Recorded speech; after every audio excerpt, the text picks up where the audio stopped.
morning, dear listener. This is Iain Lee with your BBC Three Counties breakfast. I was supposed to be here yesterday. I'm only doing this for a month. OK, and I came in on Monday and we did the torch relay through Luton, and it was wonderful and it was marvellous and everyone had a great time. Then I was supposed to be in yesterday. I was very, very poorly. Very poorly indeed. I won't go into details. It's inappropriate at this time of the morning. But it doesn't look good, does it? You're only doing a job for a month and you phone in sick on your second day. Doesn't look good at all. If you phoned in sick for work, I do want to hear your best sick excuses that you've ever made. You can give me a text. You can text me on that, 81333. 81333. You can start your text 3CR. The best excuses you've given for not coming into work. I had to put my sick voice on and everything yesterday when I phoned the boss up. It was not very good at all. Not very good. Anyway, I'm here. I'm fine. We're going to get through the morning, which is all you need to know. Lots coming up. We'll be talking about HS2. We'll be talking about social care. And I'll be really keen to talk to you as well if any of these stories affect you in any way whatsoever. I'll give out the phone number a little bit later on.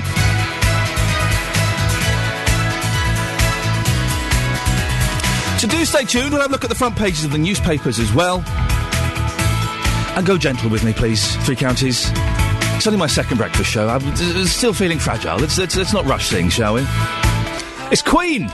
Don't stop me now. Now, I'll be honest, I'm not a huge Queen fan. I enjoy them, but I'm not a huge Queen fan. But I had to... I filmed a documentary last year about Vox amplifiers. And kind of finished filming one day, and they said, oh, right, tomorrow we're off to a guitarist's house to interview him. He uses Voxes. Oh, OK, who's the guitarist? Brian May? Do you know him? Yeah. And so I got to spend... It was the most bizarre thing. I got to spend the afternoon.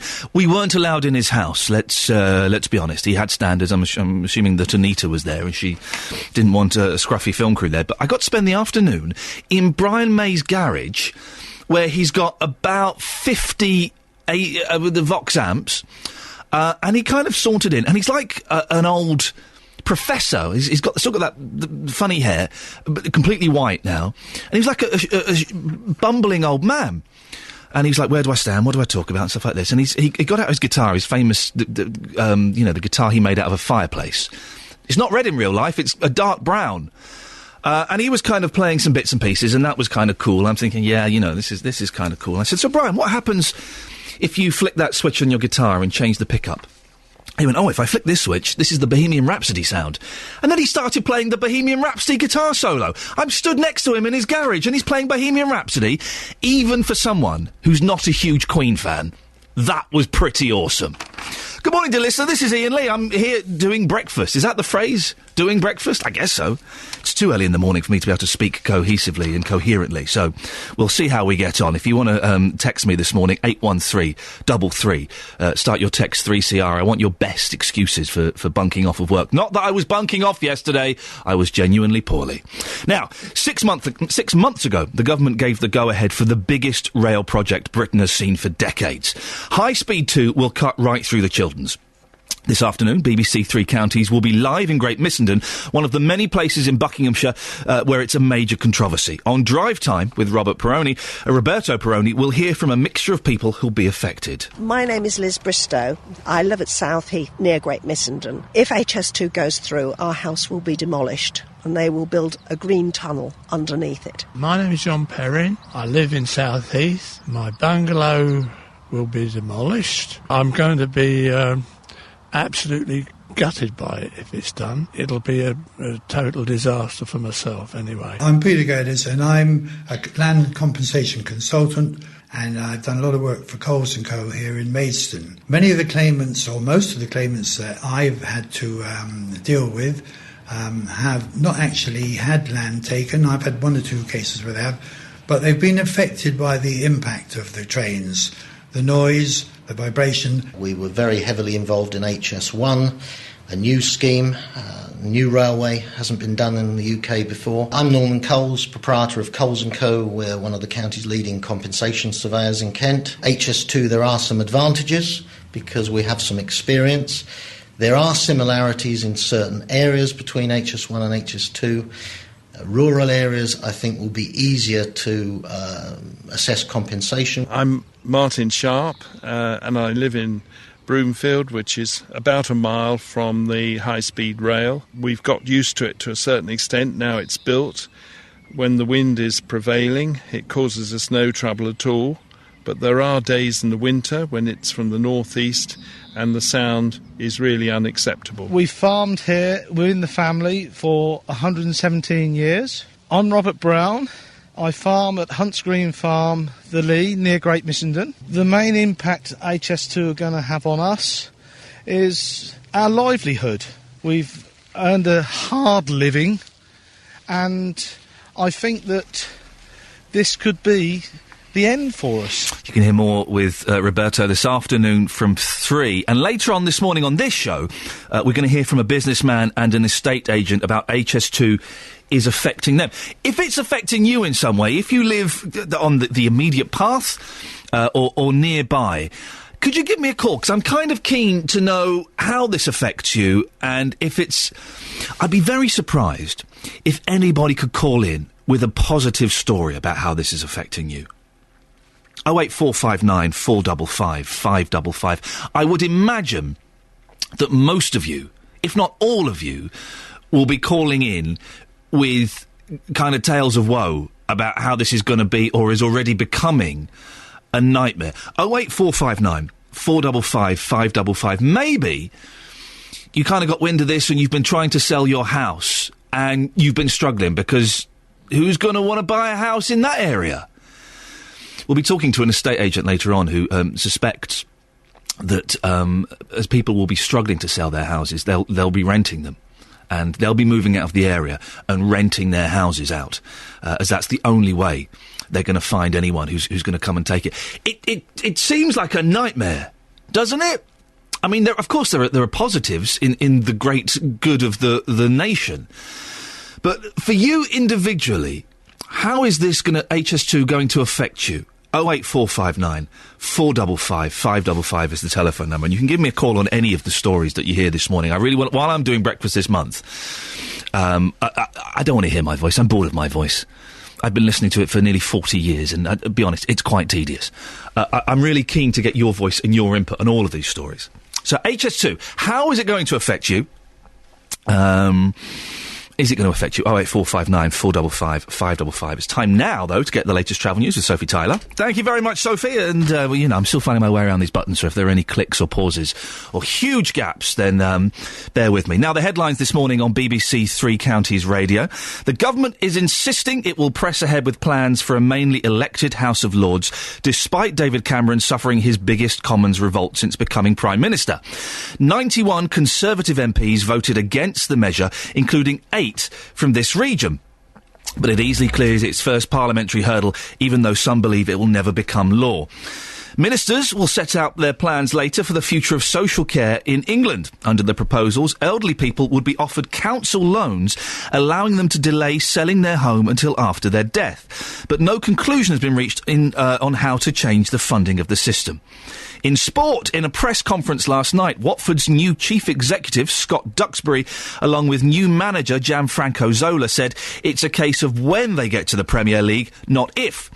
We'll have a full weather bulletin in a moment. And coming up, we'll talk more about the government's plan to reform social care. And we speak to a man from Buckinghamshire who's had to sell his family home to pay for his stepfather's care. If any of these stories affect you today, then do give me a call, 08459 455 555. Good morning, dear listener. This is Iain Lee on Breakfast for the next month on BBC Three Counties Radio. Now, the government will publish its plans today to reform Britain's social care system.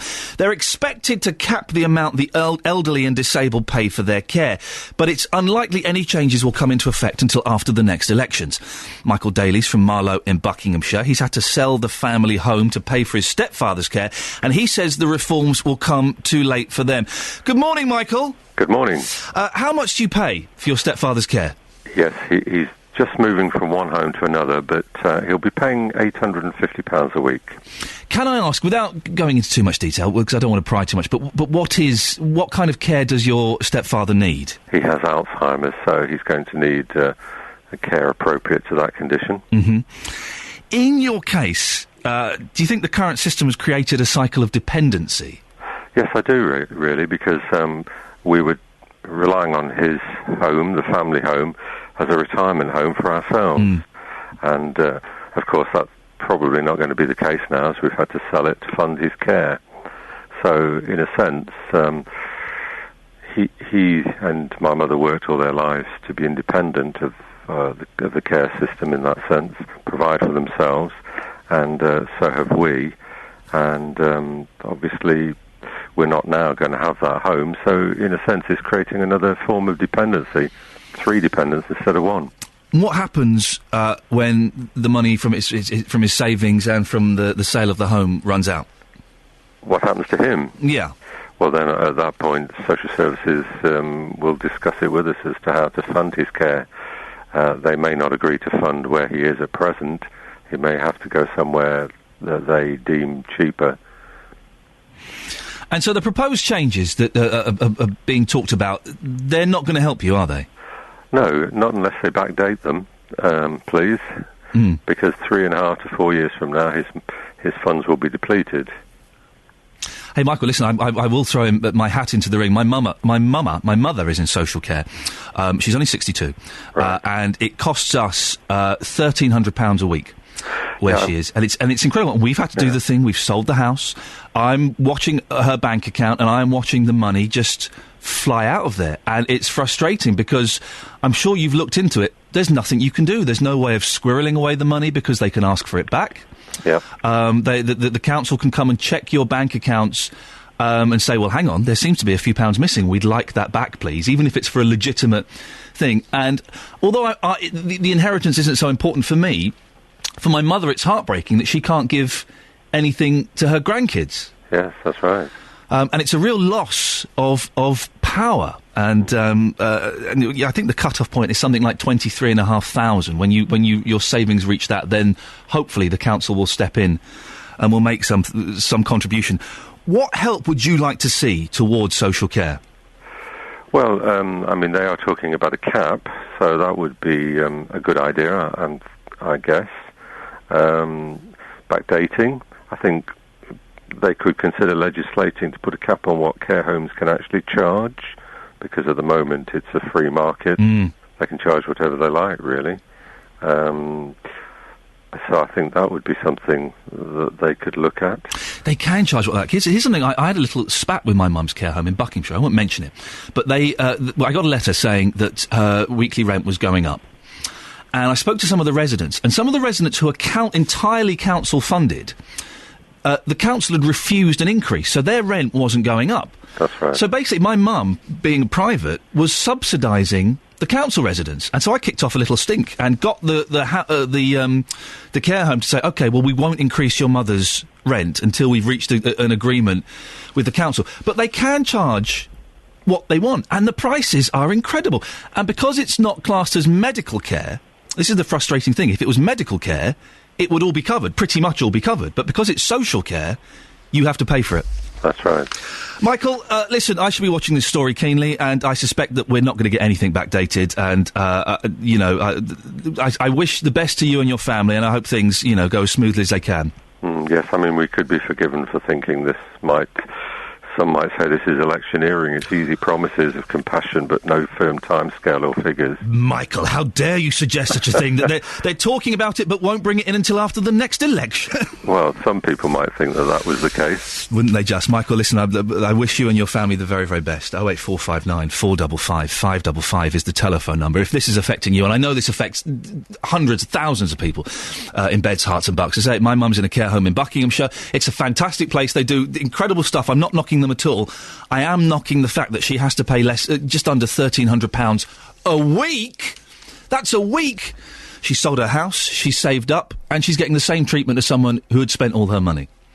08459 455 555. How does this affect you? What changes would you like to see being made by the government? Beds, Herts and Bucks weather. BBC Three Counties Radio. It's time now to get the weather with Phil Garner. Good morning, Phil. Morning. It's not looking good, is it? It's not looking good. Phil, I was listening to 5 Live on my way in this morning, and the weatherman there said that this could go on for 2 weeks. Yes, I think it's not going to be as bad as this for 2 weeks. I think there will be a few drier, brighter days coming along. Just hints of a bit of high pressure building in at times next week. So there are some drier, brighter days coming along. But the overall pattern of the weather, doesn't look as though it's going to change for the next 10 days. And that it's warmer in Greenland and Alaska than it is here. Yes, could well be. Western side of Greenland, yeah, agreed. Was that summer then? Has summer been and gone? Is that it? It feels autumnal this morning, but I don't think so. I think there's still plenty of summer. We're only just getting to halfway through the point of summer.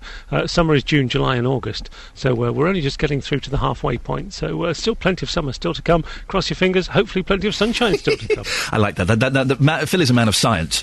And did you hear what he said there? Cross your fingers. This is Iain Lee on Three Counties Radio, hosting your breakfast show for the next month or so. We'll see how it goes. If you want to give me a call about anything that you've heard this morning, 08459 455 555. We're just talking about HR2 and social care. The cost of it is well expensive. There's no, you have to laugh because it's so much money. We heard there from Michael, who's paying £850 a week for his stepdad. My mum's paying just under £1,300 a week. It's not good. 08459 455 555. And can you text me your best excuses for bunking off work, please? Phil Collins in the air tonight. Nice bouncy song to wake you up, isn't it? Jolly little ditty. Where is Phil Collins these days? You'd expect him to be playing huge tours and stuff, but he seems to have disappeared. If you know where Phil Collins is, 81333, start your text 3CR. This is Iain Lee. Breakfast on Three Counties Radio. It's time now to get the latest travel news. Thank you very much, Simon. Now, as Simon mentioned there, a new £1 million training ground has been opened at Radlett Cricket Club. The pitch will be used for training by Middlesex throughout the season, and the county championship side say they could play first-class matches there in the future. England captain Andrew Strauss and Middlesex director of cricket Angus Fraser were on hand to cut the ribbon on Tuesday. Did they actually cut a ribbon? Do people really cut ribbons? I like that. And the president of Radlett Cricket Club, Philip Marsh, told our reporter Simon Watts it will benefit the whole of Hertfordshire. It's a fantastic day for Radlett, and I think for local cricket in general, and for Middlesex. But it's a very, very proud day for Radlett to see the sort of people that are here.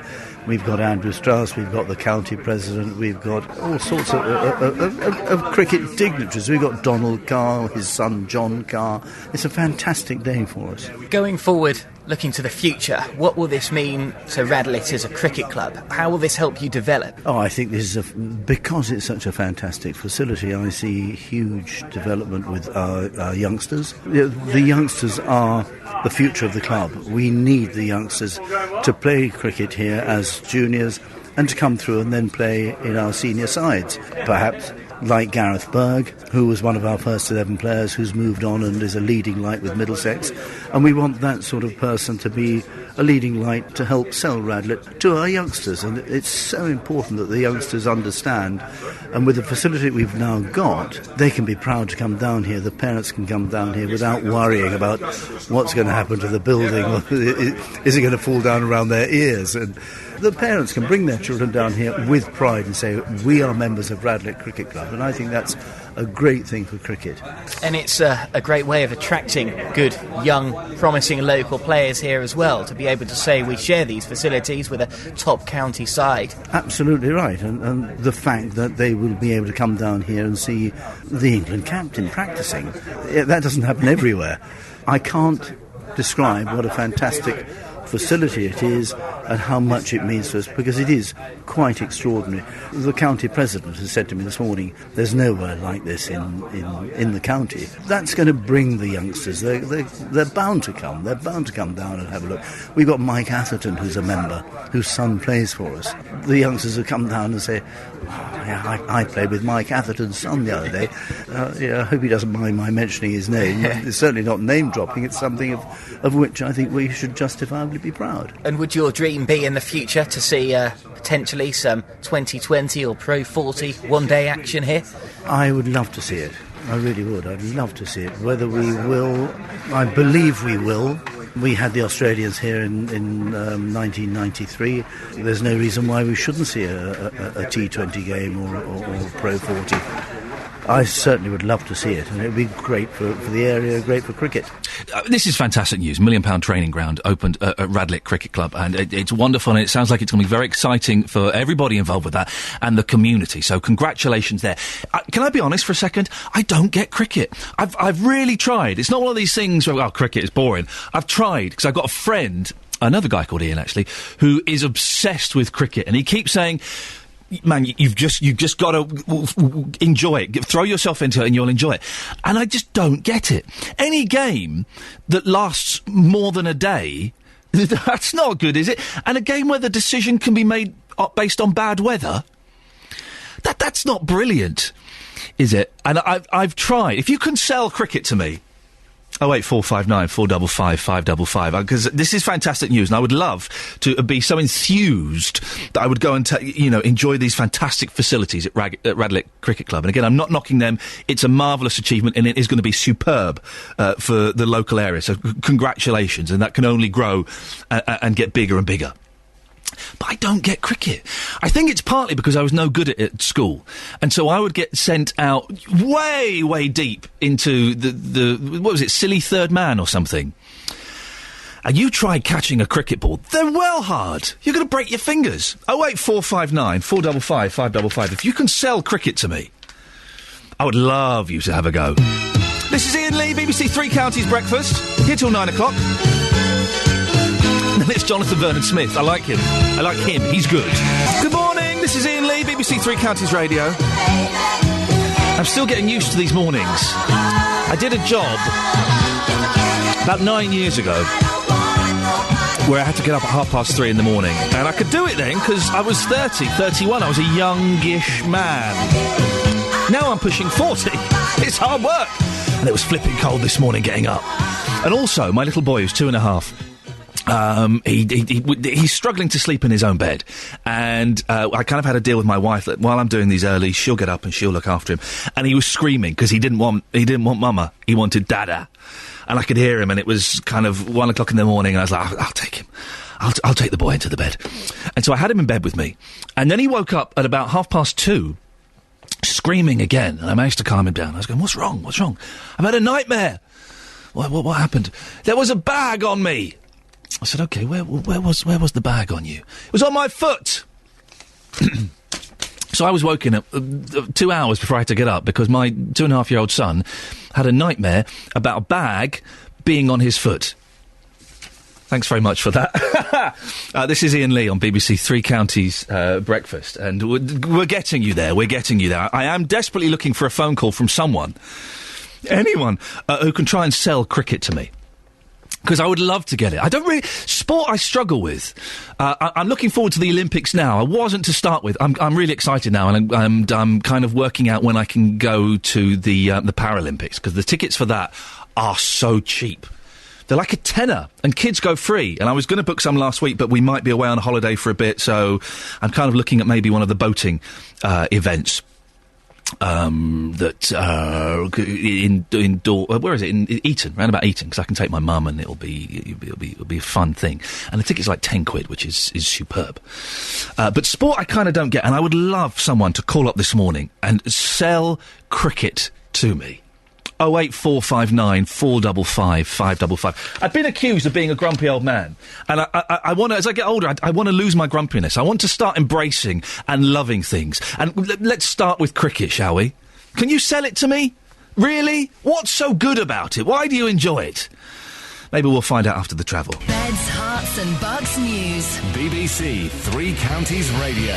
The headlines this morning on BBC Three Counties Radio. The government is insisting it will press ahead with plans for a mainly elected House of Lords, despite David Cameron suffering his biggest Commons revolt since becoming Prime Minister. 91 Conservative MPs voted against the measure, including 8 from this region, but it easily cleared its first parliamentary hurdle, even though some believe it will never become law. Ministers will set out their plans later for the future of social care in England. Under the proposals, elderly people would be offered council loans, allowing them to delay selling their home until after their death. But no conclusion has been reached on how to change the funding of the system. In sport, excuse me, in a press conference last night, Watford's new chief executive Scott Duxbury, along with new manager Gianfranco Zola, said it's a case of when they get to the Premier League, not if. And your weather across Beds, Herts and Bucks. Yeah. Most places starting dry, becoming brighter for a time, but with scattered heavy showers developing. Top temperature, 18 degrees. Is that like the sea is Celsius, isn't it? I always, because I'm old money. 64 Fahrenheit is what that means. Celsius? Yeah, why not? We'll say that until we're proved wrong. Coming up, the National Radio Centre will be opening at Bletchley Park today by the Minister of Culture, Ed Vaizey. We speak to the project manager responsible for the centre. He's good, he is. Now, if we've got any new listeners, we might have a couple of new listeners that have followed me over from wherever I was before. I thoroughly recommend you check out Jonathan, because he is just... when he is surprised or incredulous, he can just have the most disdainful, what? Fantastic. He's fantastic, and his Consumer Hour is a joy to behold. This is Iain Lee, BBC Three Counties Radio. Oh, I pressed the wrong button. There we go. It's not too bad. It's only one technical hitch so far. 08459 455 555. Speak to you after Gary Barlow and the Military Wives. That's Gary Barlow and the Military Wives and Sing. This is Iain Lee on BBC Three Counties Radio. Good morning, if you're listening. You can give me a call at any point, 08459 455 555. This is very exciting. The National Radio Centre will be opened at Bletchley Park today by the Minister of Culture, Ed Vaizey. The Radio Society of Great Britain wants people to learn about the importance of radio communications outside of broadcasting. Don Beattie is the project manager behind the National Radio Centre and should be on the line now. Good morning, Don. Good morning, Ian. We managed to get hold of you. That's always excellent. What is what is this National Radio Centre, Don? It's not about BBC radio stations, is it? It's something a bit more specific. No, it's somewhat more specific. It's really about the technologies that make radio work, and it's about the importance of radio communications to the 21st century. If we look around us, we find that there are radio devices everywhere. I mean, we think of radio in terms of Three Counties Radio, or possibly the technology that brings us television, but radio communications is everywhere, from our Wi-Fi and our Bluetooth through to our radio-controlled clocks, and so on and so forth. And, of course, all the private mobile radio communications. It is literally everywhere. Do you think... I'm going to say something now, because I'm an old man, Don. Do you think that people are spoilt these days? Because I remember being a young lad, about 13, 14, 15, with a tiny little shortwave radio and tuning into really weak signals from the other side of the world, listening to a radio station in Canada and thinking that's amazing. I can do that on my phone now in crystal clear quality. Do you miss a bit of the old... you know, the in and out of the signal and stuff? Or are you embracing all of this new technology? No, we're embracing all of that technology, because you're quite right that with the huge infrastructure of satellites and fibre optic and internet, you can bring all these communication technologies together to your mobile phone or to your computer, and you can listen to a radio station anywhere in the world. But what happens at the National Radio Centre is that we explain to people a lot about radio communications, about some of the technologies, about the applications of radio. And then we go on to show how an individual can express a very practical interest in radio communication through an interest in amateur radio. And, of course, amateur radio has grown a lot of the inventions that we take for granted in radio today.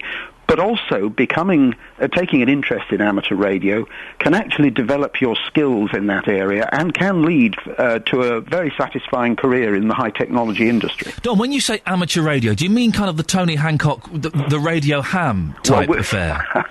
Well, we'd rather not remember Tony Hancock in that context. It's a wonderful episode. It was a wonderful episode, but he didn't do amateur radio very many favours. But is that do you still get what we used to call radio hams then? People broadcasting at home on these frequencies? Oh, yes, there are really? 3.5 million of them in the world. Really? Indeed. And how does that work? Because it's always fascinated me. Is it are they just kind of broadcasting to each other? Could I pick them up on a radio at home? How does that work? Well, basically they're talking to each other. Right, okay. It's not broadcasting in the sense that you might understand in 3CR, because that's from one station to lots and lots of people. Radio amateurs communicate between each other, and yes, you can receive them at home, although some of the communications technologies that we use now mean that you probably need a fairly sophisticated shortwave receiver. Right. But no, it's a growing hobby in the UK. It's growing in many parts of the world, because I think people find the technical challenges of long-distance long-distance radio communication still very, very satisfying and interesting, whereas it's really, in a sense, almost too easy by internet. Listen, I agree with you. This is kind of my sort of geeky world, and I think it's fascinating. I use the word geek with the most love I can, because it is too easy. We can, I can, using Skype or something like that, speak to and see someone in Australia, and it is a bit too easy. So is that part of the pleasure, the challenge of getting this to work? Oh, absolutely, and the challenge of understanding how long-distance radio propagation works, because, of course, it changes by the time of day, the time of year, the particular year, and all that sort of thing through the sunspot cycle. And so there are some significant technical challenges in understanding how to throw a signal halfway around the world. Why did you choose Bletchley Park to host the centre? Well, basically, obviously Bletchley Park has a very good footfall. There are probably 150, 180,000 people a year going through Bletchley Park. But also it has some very, very strong links with radio communication. If you think about cryptography and code breaking in the Second World War, all that information was brought to Bletchley Park by radio. And there were a whole team of interceptors who were intercepting German communications and bringing the unencrypted or the pre-decryption code to Bletchley Park for working on. And so there's a very, very strong link between Bletchley Park and radio communications, and we felt it was a very comfortable bedfellow for the other sides of the Bletchley Park displays. Now, please, this is happening. The National Radio Centre opening at Bletchley Park today. So often I go to kind of things like this, and it's all behind ropes, and you can't touch anything, and you can't play. Is there an opportunity for people to get involved and do things there? Oh yes, you get you get up close and personal with the technology. That's the right answer. What can you do, Dom? Well, there's a range of interactive software displays that you can press buttons on and all that sort of thing. There are also what we call hardware displays. We call them turn and learn displays. Ooh. Because they show the basic building blocks of a radio communication system and some of the phenomena that makes radio work in a very practical way. So you can actually see inside a case the actual components and what they are doing to the signal that you're listening to, and so that yes, there's an opportunity to play with the turn and learn displays, to play with the software displays. There is a small cinema as a welcome introduction to the centre, and there's a wall of radio history where we go through all the significant events over the last 120 years, I suppose, in the development and discovery of radio communication. And then right at the end, there is actually a working amateur radio station where people can talk to, as guests, can be invited to talk to other radio amateurs around the world. So you can actually sit down and talk to people. You can talk to people around the world. That sounds fantastic. Oh, yes. Don, listen, I wish you the best of luck. Don Beattie is the project manager behind the National Radio Centre, which is opening at Bletchley Park today. And when I say geeky, I wave and fly my geek flag proudly, because this is the kind of stuff that just fascinates me. Just fascinates me. I said earlier, I've got a 2.5-year-old boy, and going off on a slight tangent, I showed him an old dance set record player for the first time a couple of weeks ago, thinking, he's 2.5, he's not really going to like this. This old wooden box from about 1963, I think it is. He loved it.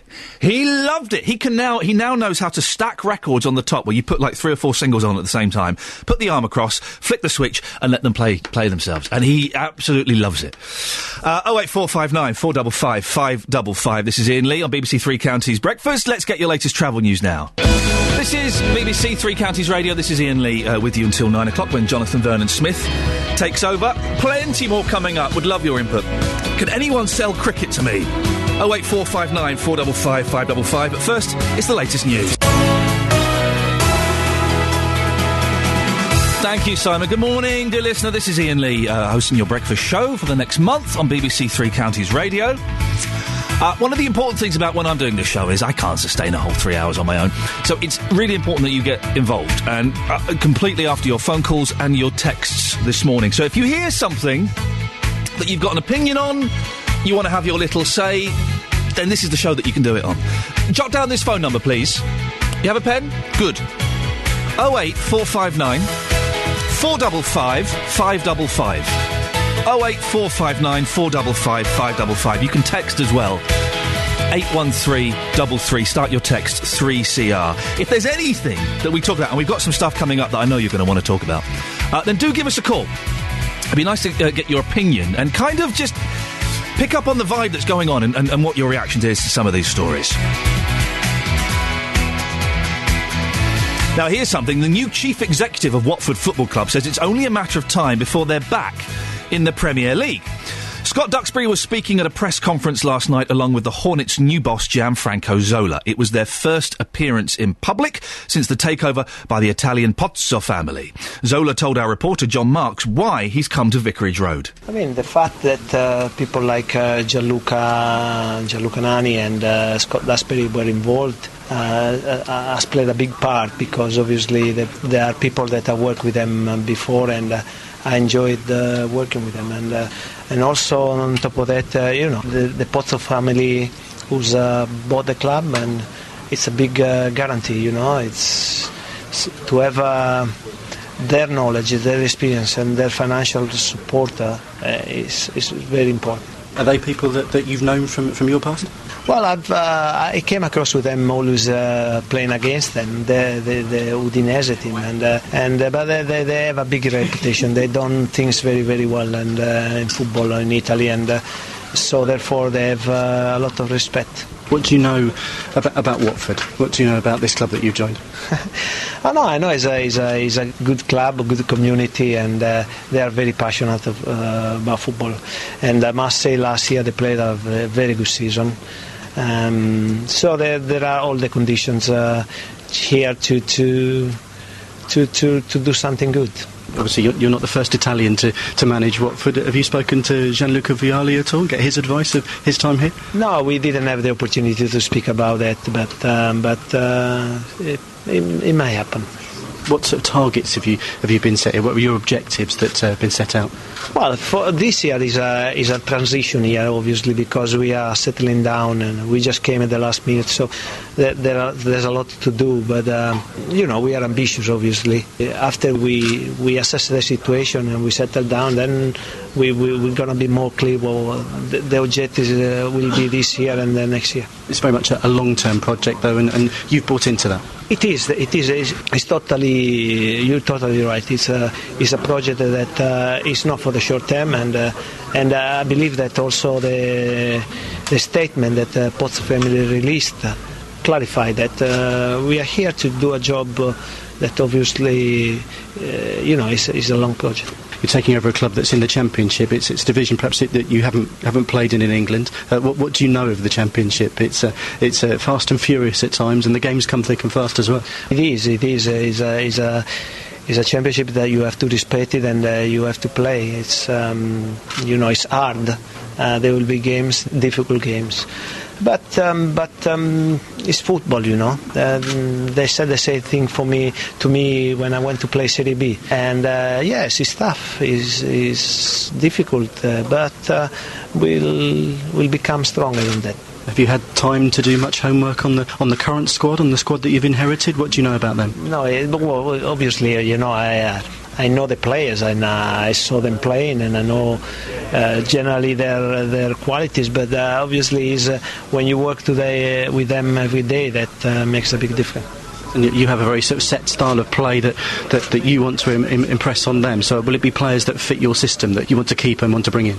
Yeah, that's what we'll try to do. We want to play that way.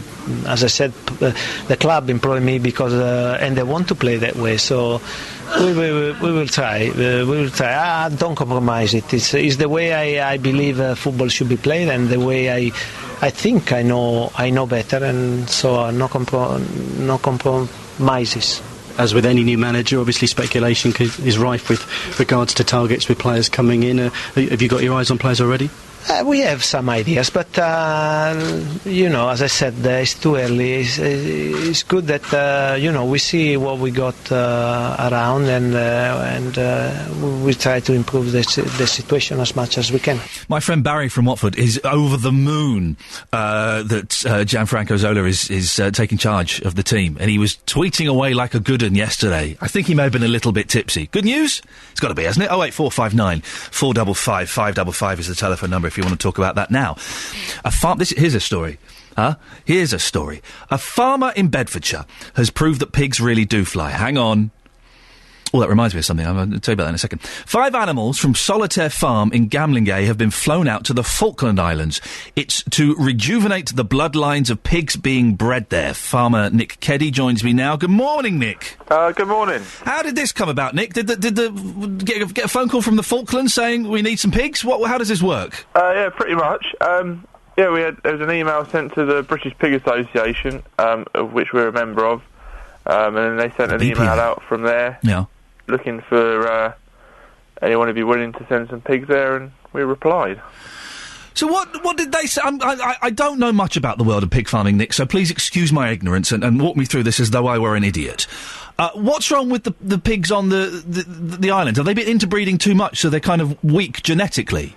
Yeah, that's it. They haven't had any fresh stock introduced since the 1983, so the gene pool is getting a bit close, and so they wanted to have some more genetics go over there to increase gene pool and so they get better growth rates with their pigs. So were they all kind of a bit small and a bit weak, and the meat wasn't that good?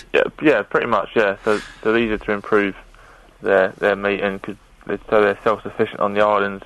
You sent 5 pigs over there. How did you pick the pigs, Nick? Did you pick the most virile? What's the deal?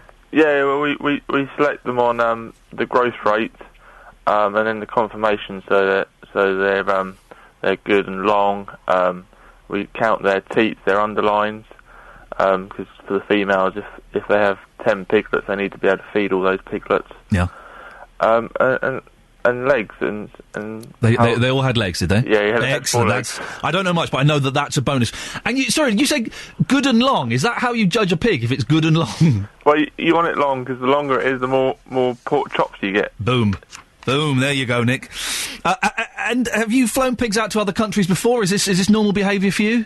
Yeah, we sold some about 5 years ago to Japan, and we've had a few go to Taiwan as well. So. Really? I'm surprised because the Falklands I can understand because it's a tiddly little place. It's about 3 foot square, but Japan is massive. Yeah, yeah, it's amazing, really. But they wanted British genetics and pigs go all over the world. We have some of the best genetics in the world over here. Yes, that's what I'm talking about. Nick, listen, thank you very much for that. And will the pigs be sending you postcards? Do they Skype you at all, or is that it? That they've gone now? They've gone. They're somewhere flying over the South Atlantic at the moment. So. Do pigs fly well? Yeah, they do. Yeah, they're very laid-back animals, really. As long as they've got a dry bed and food and water, they'll just sleep, really. So. Nick, listen, thank you very much for that. There's Nick Kiddy, who's a farmer in Bedfordshire, who sent 5 animals from his Solitaire Farm in Gamlingay to the Falkland Islands to rejuvenate the bloodline. That's what's going on there. These things happen. I'm doing the headlines now, shall I? Let's do the headlines now. I think that's what we're going to do. We do have... I think we may have... Lee, am I doing the headlines now, do you think? We're waiting for travel. I do apologise. I tell you what we'll do is we'll have a quick look at your front pages, shall we? Your front pages, the front pages of the newspapers. The Guardian. Well, there's 2 stories dominating the front pages this morning. The coalition halts Lords shake-up after revolt. 91 Tories vote against the reform bill. It's looking like this bill to reform the Lords isn't going to happen. And there are a lot of people saying, well, Nick Clegg, you've sold your party down the line for absolutely nothing. And there's also this story about the heir to the Tetra Pak fortune arrested as his wife is found dead at their home. Who'd have thought that Tetra Paks, they're the little milk cartons, could have made so much money. Apparently the 64th richest person in the world or something. The Telegraph says pay when you die loans for care homes. We were talking about this earlier on, about how they're looking at reforming the way care homes are funded, because now if you've got over 23.5 grand, you pay for it. That's what you do, and they're saying that the government might look at it after the next election. Yeah, let's not promise anything before the next election. But you'll still have to pay at some point. The Times, Cameron blinks first. Victory for rebels as Prime Minister kills vote on Lords reform to protect coalition. And also, endless rain flows from melting ice. It was raining heavily last night. I do like being in bed when it's chucking it down with rain. I love that.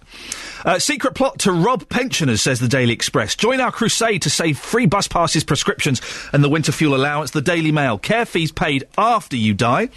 And the Mirror, billionaire held his wife found dead. The same thing on The Sun. And the Independent, it's the Coalition and it's the billionaire being arrested over the death of his wife. Those are the front pages of your newspapers. If you want to give us a call this morning, it's 08459 455 555. Time now to get the latest travel news with Sophie Tyler. Beds, hearts and bucks news. BBC Three Counties Radio. The headlines this morning on BBC Three Counties Radio. The government is insisting it will press ahead with plans for a mainly elected House of Lords, despite David Cameron suffering his biggest Commons revolt since becoming Prime Minister. 91 Conservative MPs voted against the measure, including 8 from this region, but it easily cleared its first parliamentary hurdle, even though some believe it will never become law. A further 3 men from the West Midlands have been charged with terrorism offences after a police operation last week. Yesterday, 3 men appeared at Westminster Magistrates Court charged with terrorism offences after weapons and a nail bomb were found in a car stopped by police on the M1. They are accused of plotting to attack members of the Luton-based English Defence League. In sport, Watford's new chief executive says it's a case of when they get to the Premier League, not if. Scott Duxbury, along with new manager Gianfranco Zola, appeared at last night's Vicarage Road press conference, the first appearances in public since the takeover by the Italian Pozzo family. There's a full sports bulletin coming up in 15 minutes. There'll also be a full weather bulletin in a moment. And coming up in the show, we meet a local market trader who says this summer's bad weather has cost him £11,000. Now, dear listener, how has the summer's bad weather been affecting you? I was just saying then that it was fantastic last night being in bed and it was chucking it down, like really loud, violent rain. And there's something comforting, isn't there, about being wrapped up warm in bed with it chucking it down outside. But it can have an adverse effect. So far, it's cost Paul Groom £11,000. Wow. Paul works at markets and events across Beds, Bucks and Herts, and so far downpours have cancelled 14 of them. He's been telling our reporter, Jenna Benson, that it's likely to affect him for the next couple of years. I sell die-cast models, anything to do from railway gauge up to 150 scale, buses, cars, lorries and coaches. It's fair to say a lot of your business comes from these outside events where you're in markets or you're at actual events for the weekend. Yeah, I do this every Tuesday. This is the only market I do because weekends are my events, but this year 14 of my events have been cancelled, which is just over half my events, which is a lot of money to lose. Now, what's that like for you as someone who's been planning to work through the summer and has all these events stacked up and just to have them taken away? Oh, just devastating. I mean, we spend just over £2,000 on show costs because all the shows want paying up in front.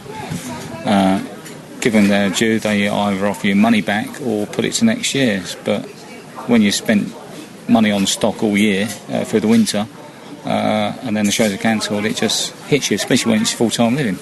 This is what I do to make a living. And I suppose this has set you back for next year as well, because... Yeah, it does. It has a knock-on effect, you know. I've turned away to collectible collections. Some people have asked me to go around to buy their collections. Someone's died, their father's died, and they want me to buy their stuff, and I've just turned it down because I've only got so much money at home and I'm just hanging on to it because I don't know what the rest of the year's going to bring with the shows. Now, you were planning to go to an event, was it this weekend? This weekend should be Redbourne Steam Rally, but it's been cancelled due to the sodden ground. Next weekend's a place called Swaisley in Cambridgeshire, but I haven't heard from them yet, so they normally tell you about Monday, Wednesday, they inform you if the show's going ahead or not. Now, you've invested a lot of money and time, obviously, into these events. How much do you think you've lost? This year so far, between myself and my partner, we're coming up to about 11 grand lost in takings. And on someone who's self-employed, trying to make a living, how is this affecting you and your family? Well, it's just me and my partner and 2 dogs and 3 rats. And lucky enough, Karen, my partner, she's got a good job, and it's a 4-day-a-week job what's keeping us afloat, really, because the market here has been pretty good the last 3 weeks. The shows is the main income for the summer and what gets us by through the winter, but it's just devastating, absolutely devastating.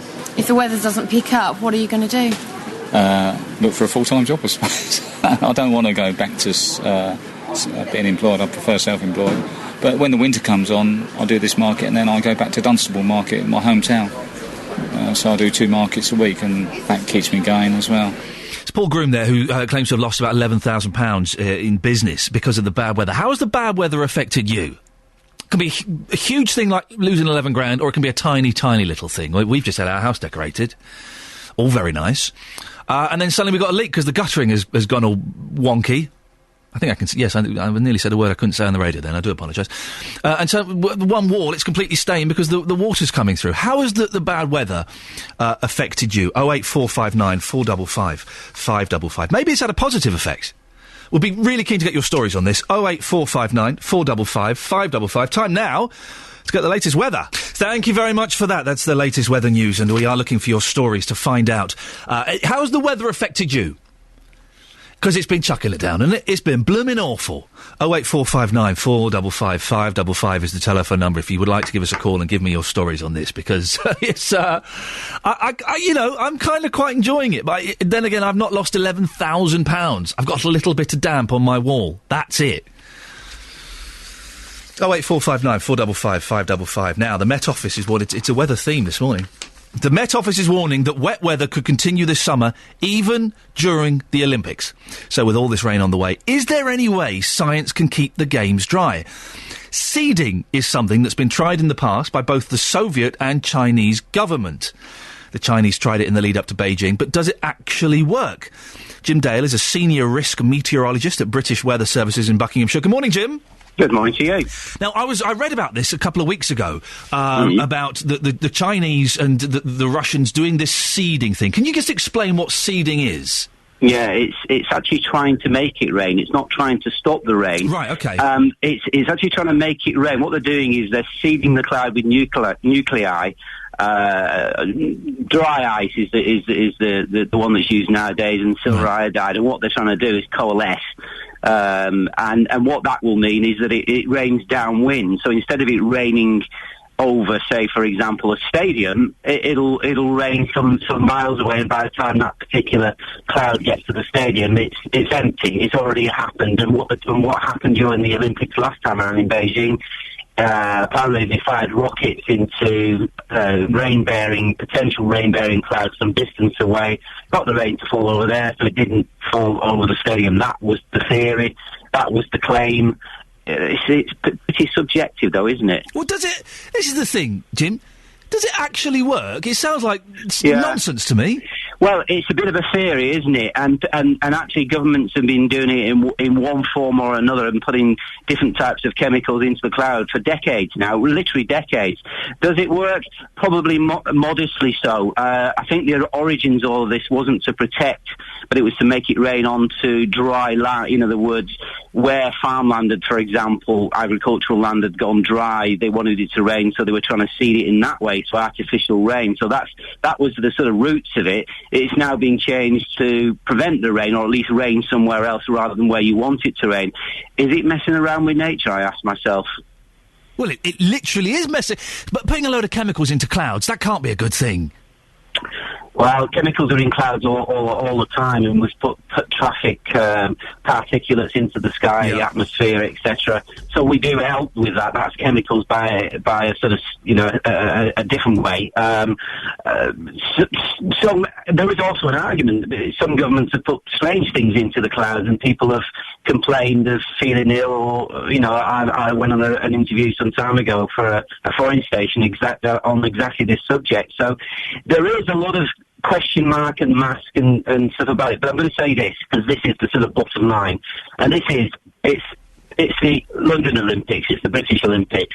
And therefore, shouldn't we really, and I'm asking this question as a normal person, if you like, a person in the street, shouldn't we really be taking in British weather, come what may? Jim, I agree. Listen, I'm going to let you go because the line is deteriorating there quite rapidly.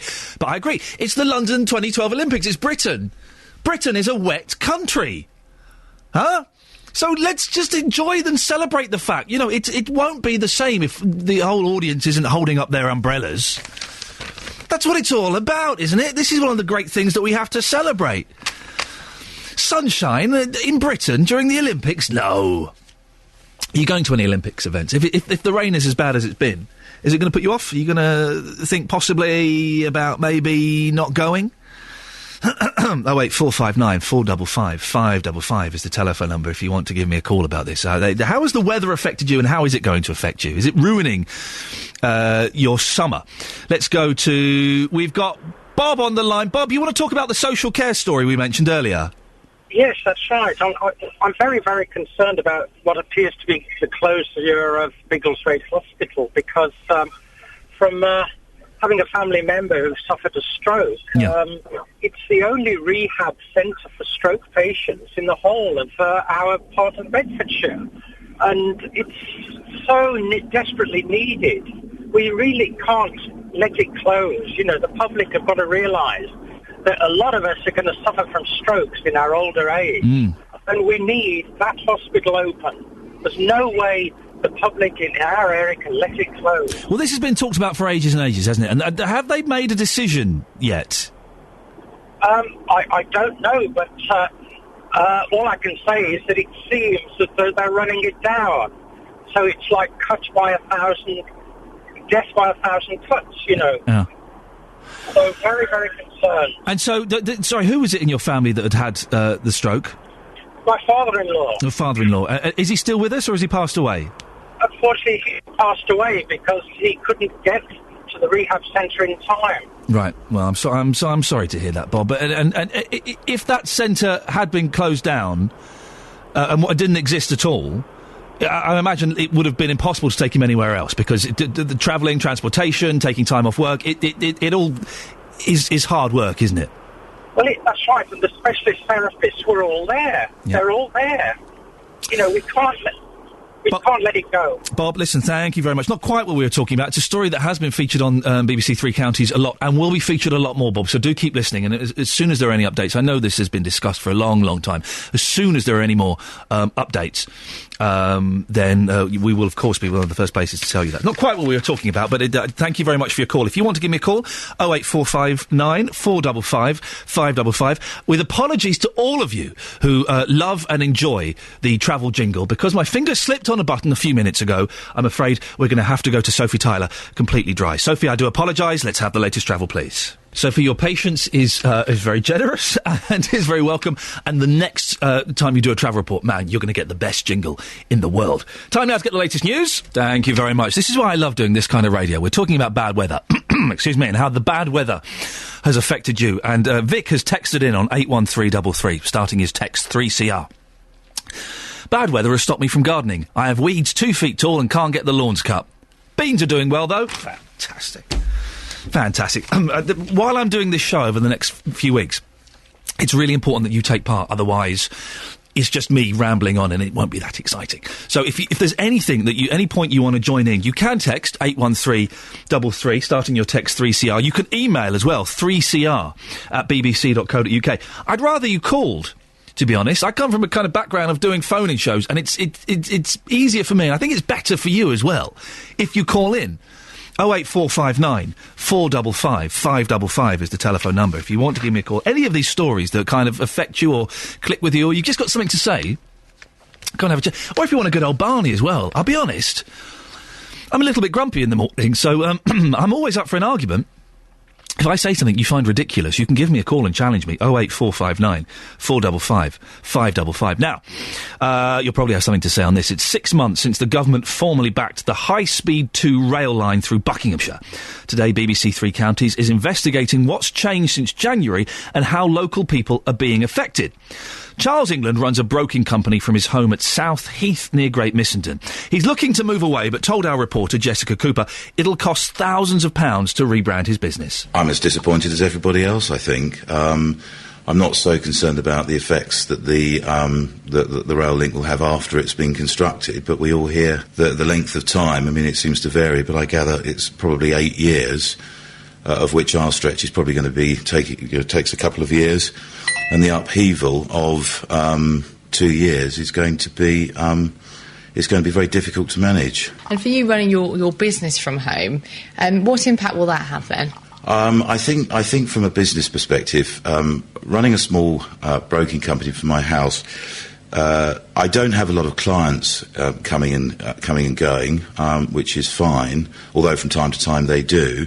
The problem that I have is that if I wish to move because of the potential upheaval in building the HS2 link, is the cost of not just rehousing my business in a home and therefore selling the home that I live in at the moment, but also the significant cost to a small business of reprinting all my stationery, brochures, business cards, and all the paraphernalia that goes around a business, and also notifying all my clients that I've moved from my current address to somewhere else. I think that's where that's the biggest impact that I think it'll have on me as a small business owner running it from home. How much would you say that process will cost of rebranding everything? I think that's quite difficult. I haven't actually done that budgeting exercise as yet, but I guess it was certainly going to run into thousands and not hundreds. I wouldn't say that it's going to be more than, say, 10,000, but for a small business, the costs that I haven't budgeted for, don't really wish to budget for, of say £5,000 to £10,000 is a cost in addition to moving costs. Is something that a small business doesn't really need at the times we live in at the moment. Your house is on the market at the moment. Would you be moving if HS2 wasn't going ahead down the road? I think that's a good question, and the honest answer is no, I wouldn't be moving, certainly not at the moment. I'm not saying that I wouldn't move in the future, but certainly that the HS2 has hastened my desire to move, yeah. And what has interest been like since you've had it on the market? Been on the market for about 3 weeks via a local estate agent who has significant representation in London, and we both have been surprised about the lack of interest, not just in terms of the price, but in terms of people coming round and viewing and then making an offer that we all appreciate is likely to be lower than the asking price. So we've both been very surprised about that. It could well be that the price is slightly too high, but I think more likely it is the impact that HS2 is going to have on this property, which will be about 300-400 yards away. When you talk to people, talk to businesses in this area, and talk to landowners in this area, it hasn't gone away, and you almost work on the basis that there's going to be a band of properties, as we all know, within a few hundred yards of that proposed route that are going to be extremely difficult to sell, if you can sell them at all, and those people, if they can move away, rent those properties, and there's going to be a sort of a non-community all the way along that route through the built-up area, certainly around the Chilterns. Later on in the show, we're going to hear from an estate agent in the area to find out if properties are selling. And if this is affecting you, if you live within this area of the HS2, 08459 455 555. I don't. So I'm kind of thinking it's a good idea, isn't it? Won't it make life easier, and it will be beneficial for business and all of this kind of stuff? 08459 455 555 is the phone number. Maybe I'm wrong. We've got an anonymous text. HS2 won't affect me, but those people who it does should stop moaning and thank themselves lucky they get compensation. Some folk are homeless. It's a bit harsh. Is it harsh? I don't know. 08459 455 555. The government will publish its plans today to reform Britain's social care system. They're expected to cap the amount the elderly and disabled pay for their care, but it's unlikely that any changes will come into effect until after the next elections.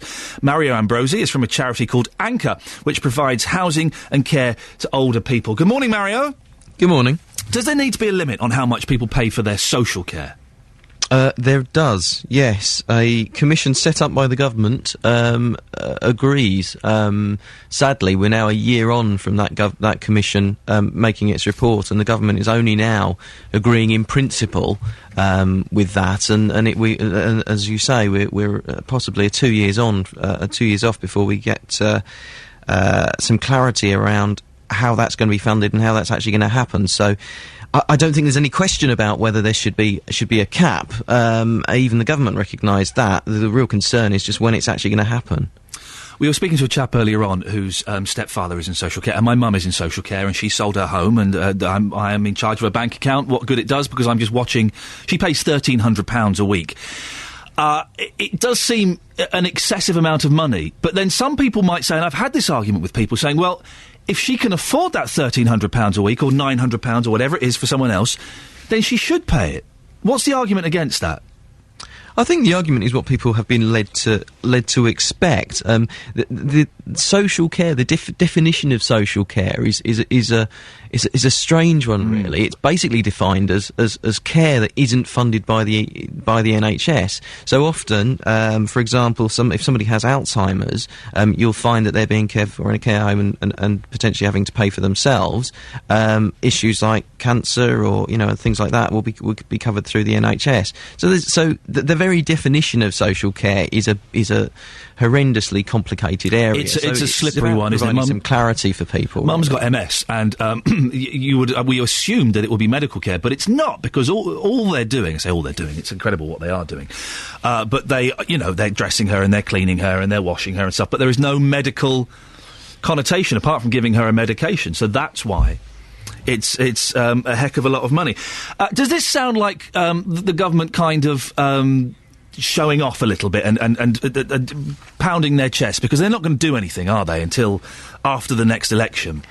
We've seen some small steps forward. So we've seen they are talking about creating a clearer way of assessing people's level of care needs, and a more consistent way of doing it across the country. That is a small step forward. But as you say, I mean, this is a hugely political issue. For the second time now, cross-party talks on this issue have broken down.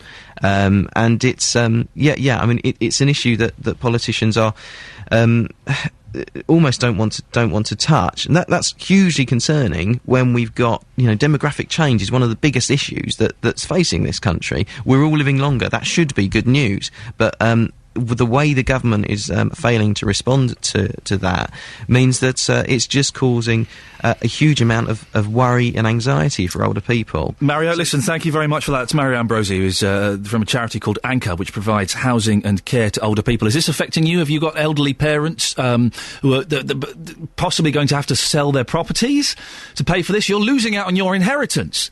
I lost out on my inheritance. I'm not that bothered about it. I know my mum is very upset that she can't give anything to her grandkids, and she's distraught by that. 08459 455 555. Or maybe you're one of these people, and I have had these arguments, who think, well, if she's got a house that she's paid off the mortgage, why should we pay for her care? She should pay until it goes to a certain level. I'm not saying at all that people shouldn't pay a contribution to their social care, although she's paid her taxes all her life. But paying all of it, £1,300 a week, £850 a week, we heard from Michael earlier on. 08459 455 555. Now, I promised a jingle, and by God, she's going to get a jingle. Beds, Hearts and Bucks News. BBC Three Counties Radio. Good morning, this is Iain Lee on the BBC Three Counties Breakfast. Your headlines this morning on BBC Three Counties Radio. The government is insisting it will press ahead with plans for a mainly elected House of Lords, despite David Cameron suffering his biggest Commons revolt since becoming Prime Minister. 91 Conservative MPs voted against the measure, including 8 from this region, but it easily cleared its first parliamentary hurdle, even though some believe it will never become law. Ministers will set out their plans later for the future of social care in England. Under the proposals, elderly people will be offered council loans, allowing them to delay selling their home until after their death. But no conclusion has been reached on how to change the funding of the system. Sport, and Watford's new chief executive says it's a case of when they get to the Premier League, not if. Scott Duxbury, along with new manager Gianfranco Zola, appeared at last night's Vicarage Road press conference, the first appearances in public since the takeover by the Italian Pozzo family. And the weather for Beds, Hearts and Bucks. Most places starting dry, becoming brighter for a time, but with scattered heavy showers developing. Top temperature is 18 degrees. This is Iain Lee on BBC Three Counties Breakfast. Now, thousands of people have paid tribute to PC Ian Dybell, who was shot dead when he tried to intervene in a dispute in Clacton-on-Sea. The Prime Minister says it's a reminder of the immense debt that we owe police officers. Mary Henry is the widow of the Bedfordshire Constable John Henry. 4 years ago, John was stabbed to death in Luton Town Centre while responding to a 999 call, and she's with me now. Mary, it's 5 years since John's death. What's it been like for you during that time? Well, horrific at first. You learn to cope with it. You find support from people like COPS. They're a charity who are set up, basically it stands for Care of Police Survivors, and the idea being that survivors look after other survivors, and you're welcomed into that family and made to feel sort of understood, supported, people who who know exactly how you feel. There's the Police National Memorial Day that's set up by Joe Holness. They do that once a year, and again, you're invited along to those things, and it's a way to remember these officers as the heroes that they were. Obviously, Bedfordshire Police have been massively supportive from day one. Our liaison officers who looked after us, who I would count among my friends now, and you just learn to cope. I had a little girl who was 11 months at that point. She's very like her daddy, and obviously she gives you a reason to carry on each day, and now we both sort of get on with it, really, I suppose. That is the thing. I've got kids. I've got a 2.5-year-old and a 6-month-old, and they are a reason to get up and get out of bed and do stuff, aren't they? And that must make it, in some ways, harder, but in some ways easier, having your little girl to look after and be responsible for. Absolutely. I mean, I don't know what I'd have done if she wasn't there, needing to be washed and fed and keeping you doing those normal everyday things. And also, I think with a child, they bring laughter into a house, don't they? Because they're always up to something mischievous, and she's very like her daddy, very mischievous. Was he a bit of a prankster then? Oh, very much so. Really? Yeah, he was very famous amongst his police friends for telling really bad jokes. Although I took some offence at that, because some of them were stolen from me. Oh, really? He took your best material? And it was called rubbish, so Unbelievable. But yeah, no, they obviously bring a lot of humour into things and keep you laughing and keep you sane. The death of John created massive media attention. Did that make it harder? Again, bringing Bedfordshire Police back into it, I had an amazing set of liaison officers. I had Emma Oliver, Sam Sparks, Mel and Anna, who worked continually. When you say go the extra mile, they went the extra marathon, and I was protected from anything that I didn't need, and they were there at my side through anything like that. So it could have been a lot worse than it was, to be fair. Like I say, I was very much protected by Bedfordshire Police from any intrusive press. You're talking to us now. Does this kind of thing help you, or is it kind of opening up old wounds? Well, whenever you hear of the death of a police officer, especially in the circumstances of Iain Dybel, who obviously rushed in where others would fear to tread, which is what all police officers do on a daily basis, it does bring, when you hear that on the news, it brings it all back, and you think of that family and, you know, the day you got that news, and, you know, you feel horrified for them.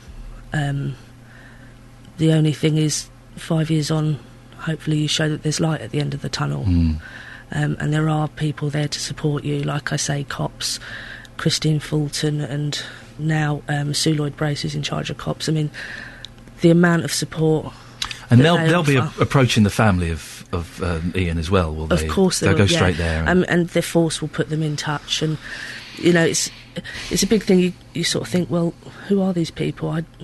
Okay, I've got something in common with them, but it's not something nice in common. I don't know if I want to go there or... Yeah. So a bit of resistance to start with from you. I think so, yeah, because... you're in denial, I suppose, aren't you? You don't want to... But when you get up the courage, or whatever it might be, to walk through the doors of cops, you're welcomed by a family who welcome you in and understand you, and they do a Memorial Day each year.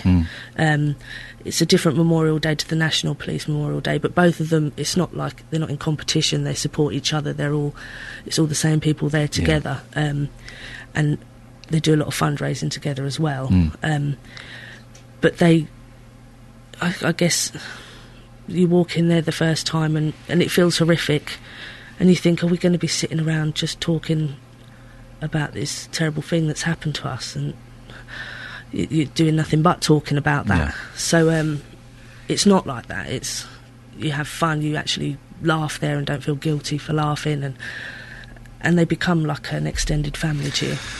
Thank you so much for coming in and talking to you. I think that these kind of incidents highlight that police get a lot of stick, but a lot of them are heroes, in the proper sense of the word. It comes with the job. It does. Listen, Mary Henry is the widow of Bedfordshire Constable John Henry. Thank you so much for coming in. I really appreciate your time. Thank you. My pleasure. Thank you. Now, moving on, and it seems almost slightly inappropriate to move on, but I have to, as is the nature of this job. After hosting the Love Luton Festival, some of the town's green spaces are a little bit the worse for wear. There's concern that Wardown Park and Pope's Meadow could take months to be restored after spectators and bad weather churned up the grass. Our reporter, Jenna Benson, is in Wardown Park now with Labour councillor Mohammed Ashraf and Head of Parks Barry Timms. Yes, I'm standing between Pope's Meadow, where the main stage was held, and also Wardown Park, the beautiful park with a lake in the middle, where the BBC Introducing tent and the free events were held. But at the moment, some of the grass is looking like it was ploughed by a bit of a wobbly pony. Now, Mohammed, how bad was the damage to the parks over the weekend? Extended damage, as you can see, it's difficult to assess at the moment. I know that green flag judges have inspected and seen it, but I'm sure if you have a couple of dry days and it'll be back to its normal use as such. But if you're looking at it back, getting to normality, I would say within 4 weeks, I suppose, if we get decent weather. So you think 4 weeks and this could be completely back to normal? Because at the moment it's very muddy, it's very hilly, and there are a lot of marks where the trucks have been through. Yeah, no doubt, but what it tends to... I don't remember, we had a Love Festival which 75,000 people attended it, and which was good for the town as a whole. But with the weather like this, obviously nobody can predict it was going to be that wet, but having so much rain...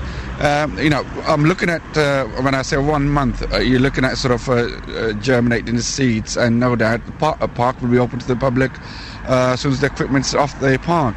So what are you planning to do? Are you planning to flatten the land again and then reseed it? We definitely have to reseed it, and you'll have to give it about 3-4 weeks for the seeds to grow, actually. But park will be open to the public. Now, Barry, you are the head of parks. Is this a really sad sight for you, or just a sign of a really good weekend? I just, my business is encouraging people into the park, and on a weekend of 75,000 people really is a wonderful opportunity. People have come to the park, enjoyed the park, and gone home again and talked about how wonderful Wardown and Pope's Meadow was. So, for me, yes, it's a problem, but it's part of our day job, and we'll be on to it to get it reinstated and back to normal. Mohammed, you're waiting for the results of the green flag inspection. When can we hear the results?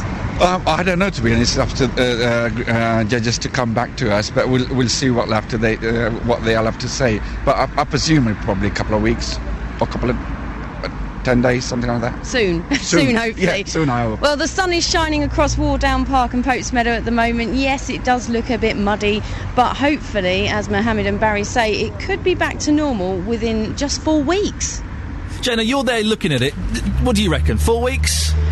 Well, I've got a patch of grass in my garden, yeah. And it's dirty, and it was just completely muddy. But the soil that I've got is like hard clay. Now, I have been trying for 2 to 3 months to get some grass to grow on that. But thankfully, because of the rain that we've had, it has grown. So it could be possible. But at the moment, as I say, it looks like it's been ploughed by a wobbly pony. Well done, Jenna, for standing in a cold, wet field at this time of the morning. That is much... Your dedication to the service is greatly appreciated. If you've seen that field since the events of the weekend, can you give me a call? 08459 455 555. I've not been there. I've not seen it yet. So I don't know what it looks like. Is it a complete and utter mess?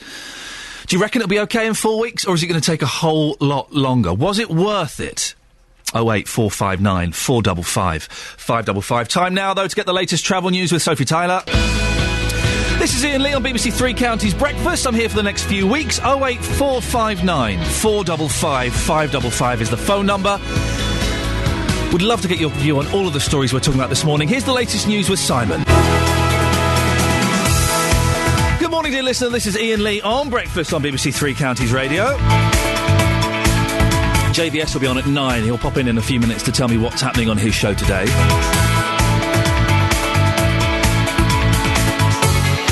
Talking about Watford Football Club, that is. The Lord's Reform and arthritis. Yes. We don't let anything slip past us here. 08459 455 555 is the telephone number. You can text 81333, start your text 3CR, or you can email 3cr@bbc.co.uk. Now, the new chief executive of Watford Football Club says it's only a matter of time before they're back in the Premier League.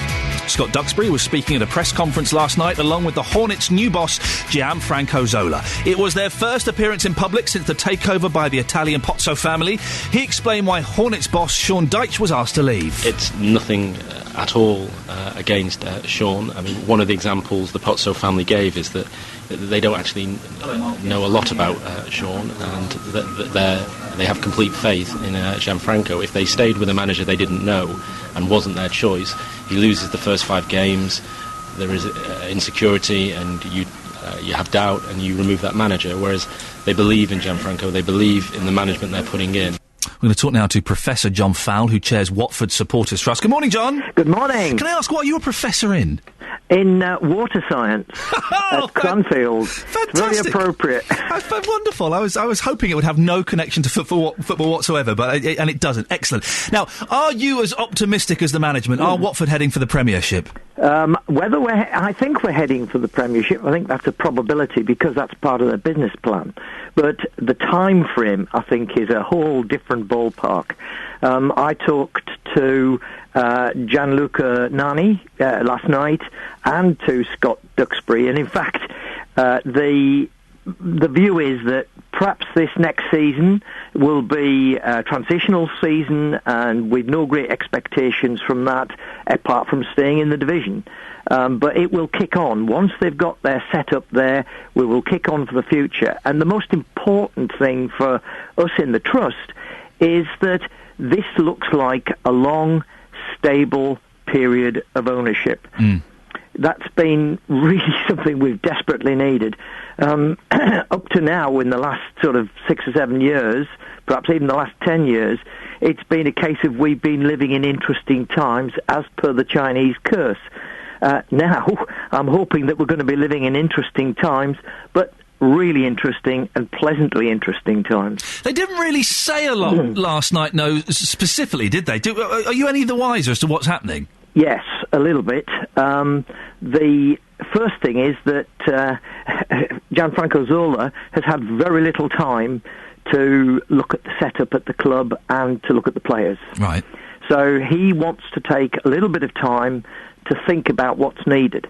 Now, clearly, with the 2 players that have been proposed to come in, they have been talking to Sean Dyche up to now, because 2 of the players that we clearly needed, one was a left-sided midfielder, and we definitely need a centre-forward, since our centre-forward is in prison. And so they're thinking ahead. They're looking to strengthen the side where it's appropriate. But even more important, they're looking at maintaining the infrastructure and making sure that the infrastructure is improving. Yeah. That we have a long-term future, not only at Vicarage Road, but also long-term future in terms of the club at the heart of the community. So the Community Trust, they are very keen on that. They're keen on keeping the academy at the moment, certainly. They've been impressed by that. So a lot of the things that we're hearing from them are very good. Now, okay, there are going to be some things, I'm sure, that we may not be quite so happy about.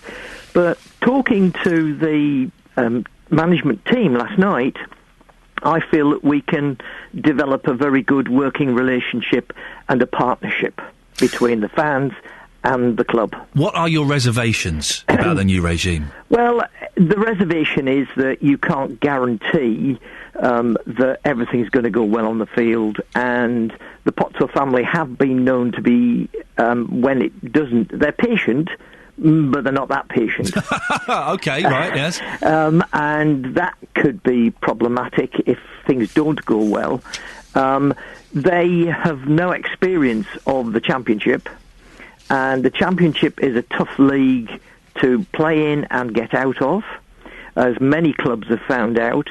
So it may not be quite as easy, although I think they've been very careful about looking at this.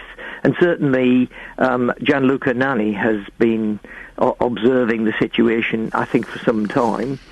So that's one area. The other is that if we do get a number of lone players, that can be very disruptive, and it can be bad for the supporters because their identification with the team needs to be maintained. They won't know what names to shout. Well, they won't have time to come up with those witty songs. They might not be able to pronounce them. Well, exactly. Very quickly, John, what do you think about the way the departure of Sean Dyche was handled? I thought it was handled with some dignity. What they've done is they've not made a big deal of it. They clearly have spoken to Sean at some length. And the tributes that he went with, I think, are good. I think it's unfortunate that Sean has gone the way he has with his main support team, but I'm afraid that tends to be what happens when you get new owners in a club. They boot you out. Hey, listen, I've not managed a football club, but I've been in places where they've been taken over, and I've been booted out many, many times. Thank you. It's Professor John Fowle, who chairs the Watford Supporters Trust. They're talking about the changes that are going on there. 08459 455 555. Now, David Cameron has suffered his biggest Commons revolt since becoming Prime Minister. 91 Conservative MPs, including 8 from the 3 counties, voted against plans for a mainly elected House of Lords. It was a clear case of the Tories sticking their fingers up at the Liberal Democrat partners. Our political correspondent, Paul Rowley, was in Westminster last night. Paul, good morning. Good morning, David. It's Iain, but never mind. Sorry. Don't worry, we're all clinging on to the ghost of David Prever. He'll be back at some point. There's no reason you should know that. Now, despite the revolt, the plans did go ahead. How significant is the result? Well, it's something of a paradox, Iain, because on the one hand, the legislation was given a second reading, as they call it, by a margin of almost 4-1, which sounds pretty decisive, and yet this rebellion was only 4 votes short of the biggest revolt since the Second World War. Now, wow. you get the usual suspects who are rebelling, like Nadine Dorries in Mid Bedfordshire, for example, Anne Main in St Albans, but a lot of those who revolted were the new intake. People like Richard Fuller in Bedford, Richard Harrington in Watford, never rebelled in his life before. Steve Baker in Wickham. These are on the first rung, as it were. You would have thought, as the new intake, they'd be slavishly loyal because they want preferment. They want to climb up that greasy pole. The first 2 you mentioned, sorry to interrupt, the first 2 you mentioned, are they always revolting then?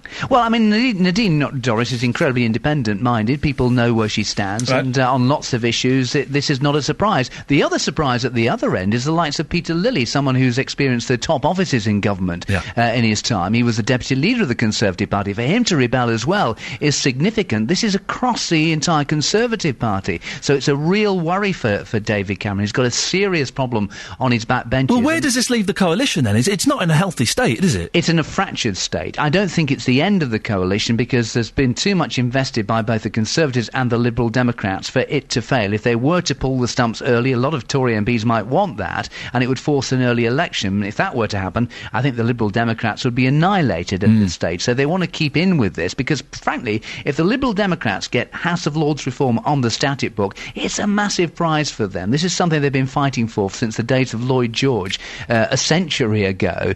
So, you know, they're going to stick with it, but I don't think it's going to happen. Well, as I say, is this reform ever going to come about? It doesn't look likely now, though, does it? I mean, the fact of the matter is, over the years, they've tried and failed. There's no public appetite for change for this one. Yeah, there's a powerful argument that many in the House of Lords are there as a result of accident of birth or political patronage, but there's an awful lot of expertise in there as well. People who aren't members of political parties, scientists, doctors, lawyers, bishops, people from the arts world. If you have another elected chamber, it could threaten the supremacy of the Commons, is the argument. It risks being filled with a bunch of party hacks. So they're going to return to it in the autumn. So it's not crisis averted, it's frankly crisis delayed. I spoke to many of these rebels last night. If anything, they appear emboldened by their actions. They've no qualms about giving Dave and Nick a bloody nose, and for good measure, Ian, they're willing to give them a kick in the hereditary. Thank you. And very quickly, because I know you've got to go in a second. The Liberal Democrats must be regretting this coalition now, because the reform on voting didn't get through. This isn't going to get through, and these were their 2 big things, weren't they? It is, but the fact of the matter is they spent so many years as a party, as the third party. I remember after the 1970 election there were 5 Liberal MPs. So, you know, being in government, having the Deputy Prime Minister and having 5 cabinet ministers, that is progress. That's what it's all about. They always say they believe in partnership politics. I'll add one thing. At one stage when the party was formed after the merger of the Social Democrats and the Liberals, Paddy Ashdown's party was 3% in the opinion polls. They were like an asterisk, effectively. And going back even further in the 1970s, and I was still around then covering politics, Jeremy Thorpe was the Liberal leader. He was in the High Court on a conspiracy to murder charge. So it has been worse for the parties to be in government. Hey, you know, this is what it's all about. I don't see it's the end of the coalition. I think they're going to have a difficult time of it come the next election. But a lot of individual Liberal Democrat MPs work incredibly hard because they've not got the party backing that the Labour Party, they've not got the money that Labour and the Conservatives have. So I suspect it's going to be fascinating. They could still be in power at the next election, even if they lose seats, because they could be in power, holding the balance of power with maybe not the Conservative Party, possibly the Labour Party. So it's there we go, Paul. Listen, I'm going to have to end it there, but thank you so much for that. It's Paul Rowley, who was in Westminster last night. He'll also be entering the Olympics, representing Britain in the talking competition. Paul, thank you very much for that. Very informative. Time now to get the latest on the roads. Beds, Herts and Bucks News. BBC Three Counties Radio. Time for the headlines this morning on BBC Three Counties Radio. The government is insisting it will press ahead with plans for a mainly elected House of Lords, despite David Cameron suffering his biggest Commons revolt since becoming Prime Minister. 91 Conservative MPs voted against the measure, including 8 from this region. But it easily cleared its first parliamentary hurdle, even though some believe it will never become law. Ministers will set out their plans later for the future of social care in England. Under the proposals, elderly people would be offered council loans, allowing them to delay selling their home until after their death. But no conclusion has been reached on how to change the funding of the system. In sport, Watford's new chief executive says it's a case of when they get to the Premier League, not if. Scott Duxbury, along with new manager Gianfranco Zola, appeared at last night's Vicarage Road press conference, the first appearances in public since the takeover by the Italian Pozzo family. And now the weather for Beds, Herts and Bucks. It's going to be wet. Basically, that's it. It's going to be wet. Most places starting dry, becoming brighter for a time, but with scattered heavy showers. Top temperature is 18 degrees. Jonathan Vernon-Smith is in the studio with me. Very exciting. Yeah, what? You being back. Oh, thanks so much. Did you have a nice holiday? Yes, I had a lovely holiday, thank you. Impressed with my colour? Where is it? What? You've got red cheeks. Has it come off already? There's nothing there. It's not lasted. Well, you know what it's like. You have a couple of shaves and it all goes, doesn't it? Well, you shaved your entire body. I've Look shaved. at your hands are pale. Now, how dare you? Look, you should have seen me before. Look. Oh, okay. No, there is a little bit of... That's a bit redder than me. That's, well, I'm blonde, you know. I tend to go red, then slightly rusty, and then back to white again. I had a fantastic time doing your show. Oh, so I gather you were far too good. I was excellent. No, I wasn't. I managed to stagger through it. There were 2 shows I was really pleased with. The rest were... But your callers... Wow. Yeah. Gosh. What are you saying? They're of a sort, aren't they? I've paid a lot of money to get the listeners that I have, I'll have you know. There was one woman, she phoned up and I said, so, listen, I've been filling in for a bit now. What do you think? Am I doing any good? Well, anyway, she just completely ignored the question. Yes, that sounds like a JVS show listener. And I hated phoning up companies. How do you do that for the consumer hour, which I love listening to, and I loved, presenting that bit. But then you actually have to go up and you make the phone calls to the companies. I love it. Really? I love it, yeah, and the more awkward and the more unpleasant they become, the more I love it. I've heard about the car man. You've heard about the car man, yes. I've heard the bits that can't be broadcast. Jonathan Vernon-Smith, yes, he called me all kinds of names the other day. It's all right. It's okay. I've got one man at the moment who I love it when he texts in and he emails in with his complaints about my show. A couple of weeks ago I was Dear DFS. The week before last I was Dear KFC. Yeah, oh, clever. I see what he's doing there. I see what he's doing. I love it. Do you even know what KFC is, Jonathan? I've never been in one, but I do know what they are. Coming up at 9 on the big phone-in. Do you know, I have a friend called Annabelle. She's never been in an Argos. How can you go through your whole life and never go in an Argos? It's worth it for the pens. She's never been in there. Do you go in there and take the Argos pens? Yeah, of course, they're great. Right. I've only ever seen one episode of Friends, if that is any Doesn't equate. Okay. Really? Yeah, I see one episode of Friends. Oh. Coming up this morning on the big phone in at 9, is the cost of elderly care worrying your family? As you've been discussing this morning, ministers will set out their plans today for the future of social care in England. Among the measures, elderly people will be offered council loans, allowing them to delay selling their home until after their death. Nearly 20,000 people every year are forced to sell their property to pay for a place in a care home. Well, from 9 this morning, I want to hear your views on this and your experiences. Is the cost of elderly care worrying your family? If you are perhaps going through the process at the moment, you have an elderly mum or dad, and you're very, very concerned about whether they are now at that point whereby they could do with going into a care home because they need more care than they can be offered at home, who's going to pay for that? Are you worried about the cost? Do you feel that that the state picks up enough of the tab? Should the state do more? Or do you think there's too much responsibility on the state? Do you think it should just be down to individual families to pay? Is the cost of elderly care worrying your family? I'd love your call, 08459 455 555. If you don't mind, Ian, when you've finished at 9, I might just take over. You actually said that out loud, didn't you? Yeah. That's a great line. Can you use that line again tomorrow? Tomorrow, yeah. Every day of the week if you want. Jonathan Vernon-Smith is on at 9. Oh, and here's his voice again now. He has such a dirty laugh. Across beds, hearts and bucks, this is Iain Lee on BBC Three Counties Radio. Yeah, it's the first time I played one of those jingles. They're fun, aren't they? We need a good thunderstorm to clear the air. That's what we need. I'm getting a lot of headaches. And so we need a thunderstorm just to break everything up. We've had a couple of texts, 81333. Start your text 3CR. These are the best. Mandy of Luton. Talking of Love Luton, which was the big event at the weekend, why are the temporary neon signs which advertise the event at the roundabout off the M1 at Junction 10 still lit? It looks so bad when visiting the town. I thought that. Someone nip out from the council today and just go and turn them off and tow them home. And Gary from Catford, previously from Dunstable, says, Ian, I prefer the rain. It helps me sleep at night, but I don't like how it makes my colleagues at work miserable and moaning. A lot of people do moan about the rain. If you want to give me a call, 08459 455 555, or you can text 81333. Start your text 3CR. Now, around 2,000 farmers will be demonstrating in London today over cuts to the price of milk. They say the amount of money they're getting isn't enough to cover production.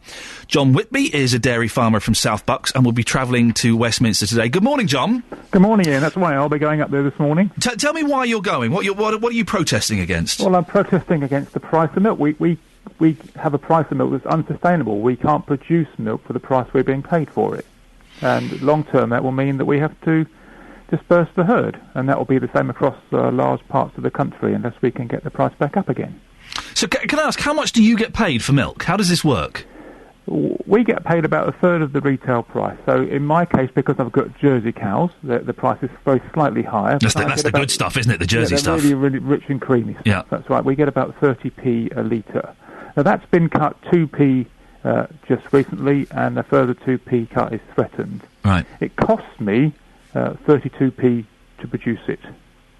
Hang on a minute. Just produce it without actually living from any profit element or anything else like that. So it's completely unsustainable, these cuts, and I'm afraid it comes down to some very aggressive discounting by the large retailers, the supermarkets.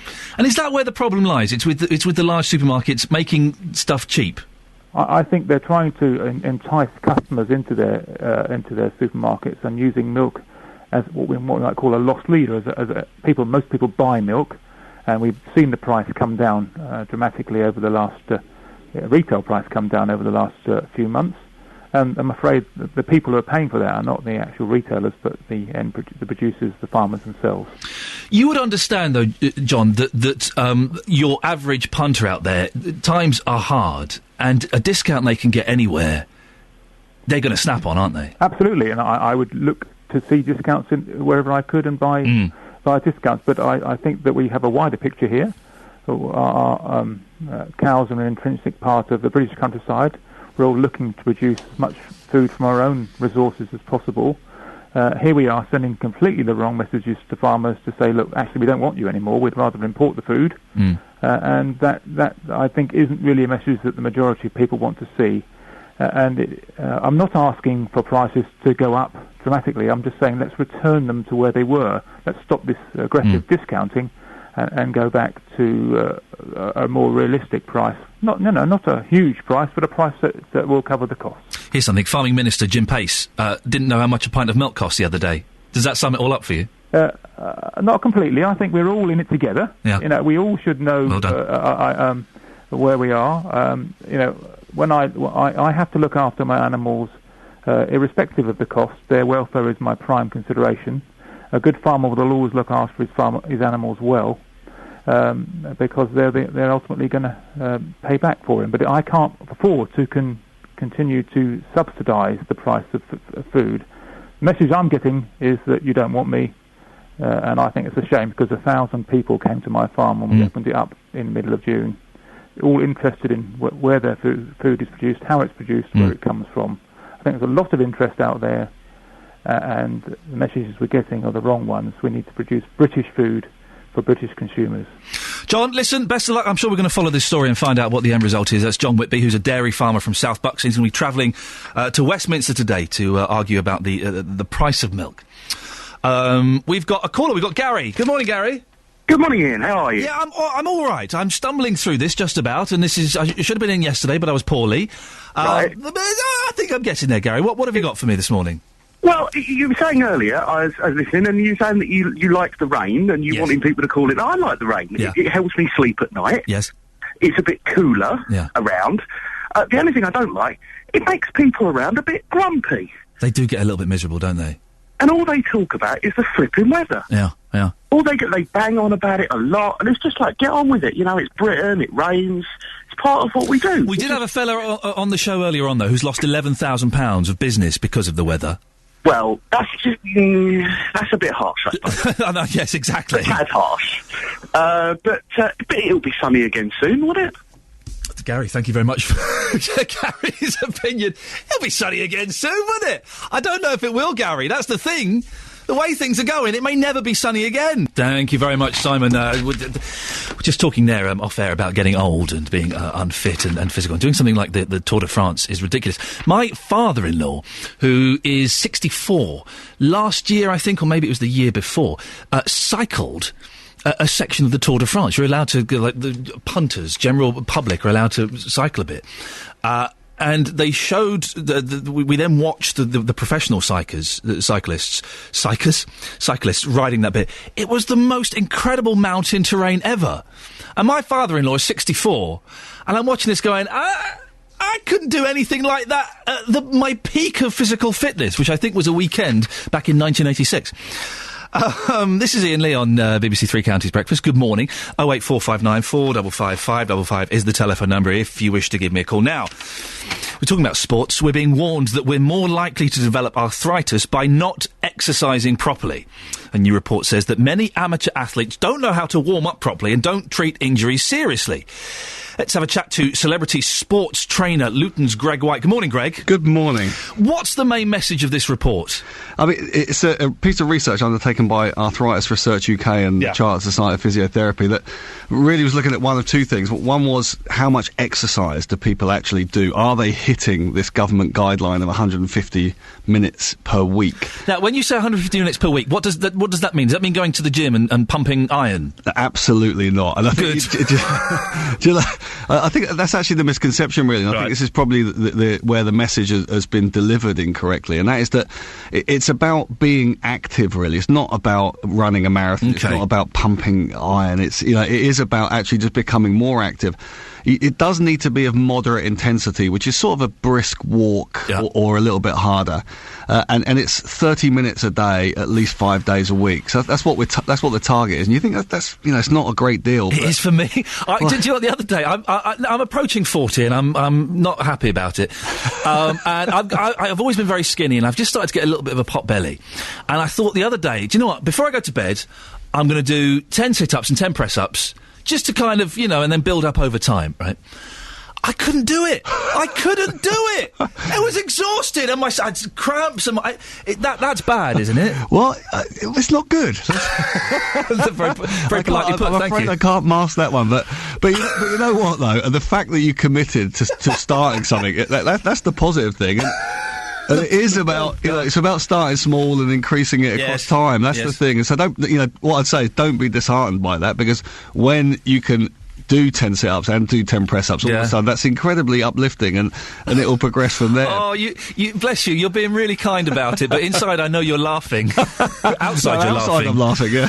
As well. Now, you trained David Walliams for his Channel and Thames Swims, and Eddie Izzard for his marathons. That Eddie Izzard documentary, what was it, how many do 56 marathons or something? 43 marathons in 51 days. Oh, is that all? I thought it was 50. Yeah, it was only 43. It was the most incredible programme, watching him do that. Did he didn't stay injury-free, did he? He did. Yeah. Did he? I mean, it's an interesting one, because people always say to me, how did Eddie do that? With all the loading that's going on in the joints, and he didn't pick up any problems. And it really was about the sort of quality of preparation that he did every single morning. The one great thing about Eddie was that whenever I sort of turned up, he'd already started his warm-up. He was warming up, and he had it. He was meticulous about it, and that made a massive difference, both to his performance, but also his injury potential. It basically eliminated his injury potential. And then, obviously, crucially, is the cool down as well, and it's actually what you do after exercise, which is very important as well. So, it's a tricky one, because invariably we're always rushing to get to our exercise session if we're rushing to the gym or we get home late, and the first thing that we start to drop is the warm up and the cool down, and actually they're probably the most important elements for the longevity of exercise. Give us a couple of tips for the warm up and the cool down. What do you recommend? You know what? It's what it says on the tin. Warm up is about warming the body temperature. It's about the core temperature, but importantly the muscle and the ligament and the tendon temperature, and that requires just a little bit of light exercise, light aerobic exercise. Follow that with a little bit of a stretch. It doesn't have to be more than 5 to 10 minutes maximum before you actually start. And then at the end, just think about just cooling down, just nice and relaxed. Don't stop the session immediately and then go and sit down in front of the telly. Just do maybe 5 or 10 minutes of very easy light work and a light stretch, and it's as simple as that. The thing about Eddie Izzard, I'm sure you're not recommending this for everybody listening, but those ice-cold baths he took, that looked worse than the marathon. Just a bath full of ice cubes. How painful is that? Do you know what? He didn't like it. It was wonderful to watch. And that's great. It doesn't do anything, but it just gives me some fun, No, I mean, very, very important. I did it this year. If you saw John Bishop, I looked after John. You did John as well, did you? Okay, right, yeah. And it's really, really important in those type of activities where you've got multiple days of incredibly arduous exercise. For most of us, in fact, for the vast majority of us, we don't need to do that. A simple warm-up and a cool-down will suffice. How much did John raise in the end for the charity? It was millions, wasn't it? £4.2 million.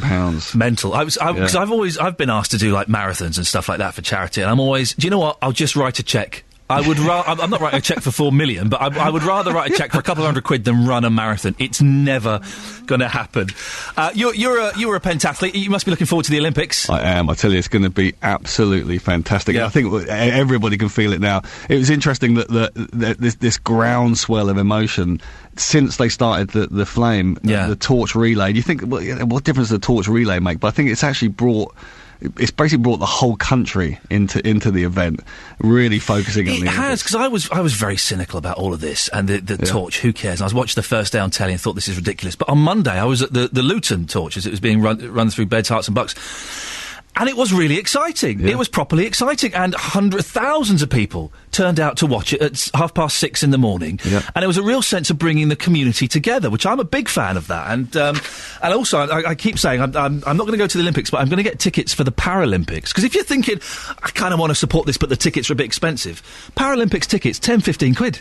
And listen, and I'll tell you what, if you want inspiration, oh man, the Paralympic Games is an absolutely incredible event. Yeah. I think we often sort of forget about it because we focus on the Olympics. On the proper Olympics. Well, in inverted commas. Yeah. Exactly, you're right. And you've got exactly the right idea, because actually getting to and from the venues will be that little bit easier. Yeah. The tickets are that much cheaper, and the sport and the competition is no less impressive. Still just as good. It's incredible. Still just as good, and if not more impressive. Listen, Greg White, thank you very much. Greg is a celebrity sports trainer who's worked with...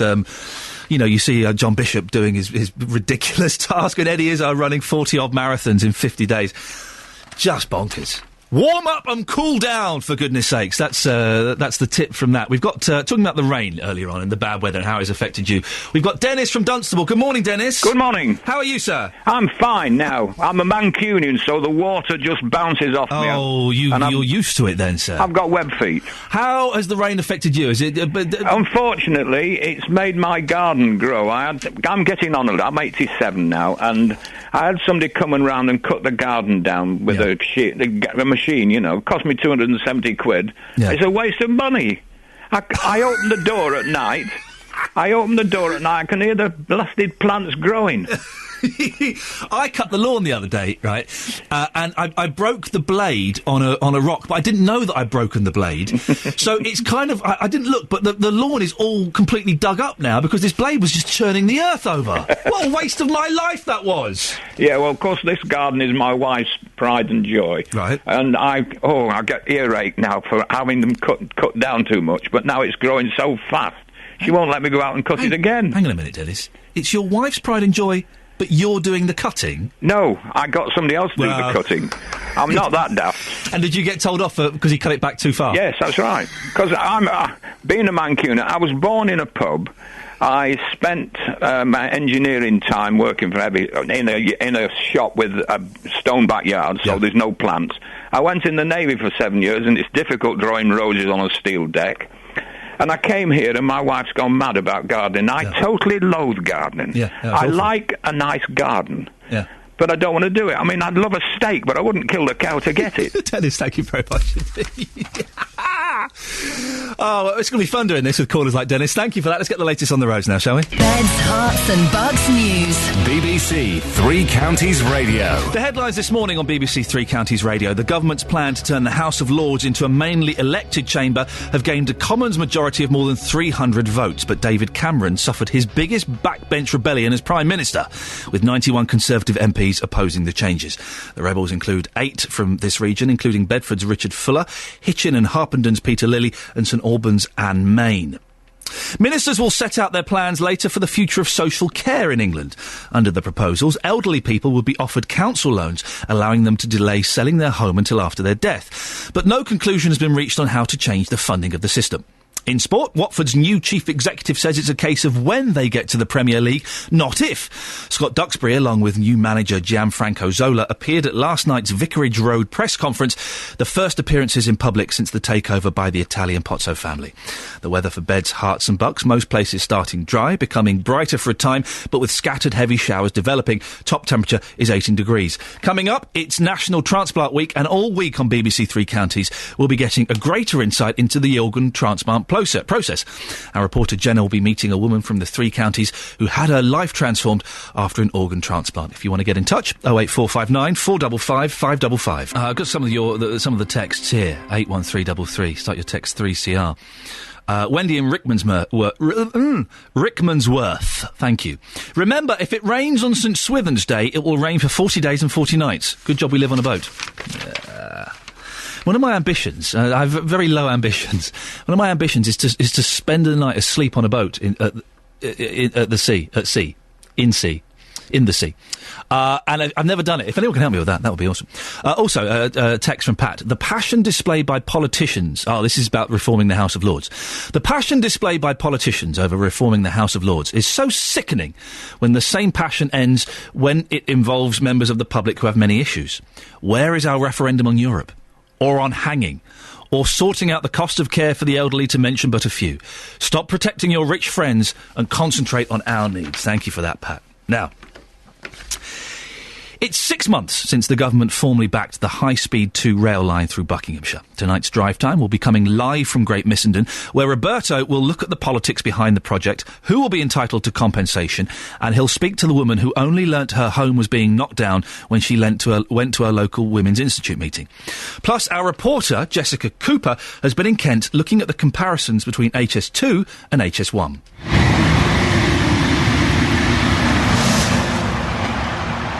That was the sound of the High Speed 1 rail line passing along the route here in Kent.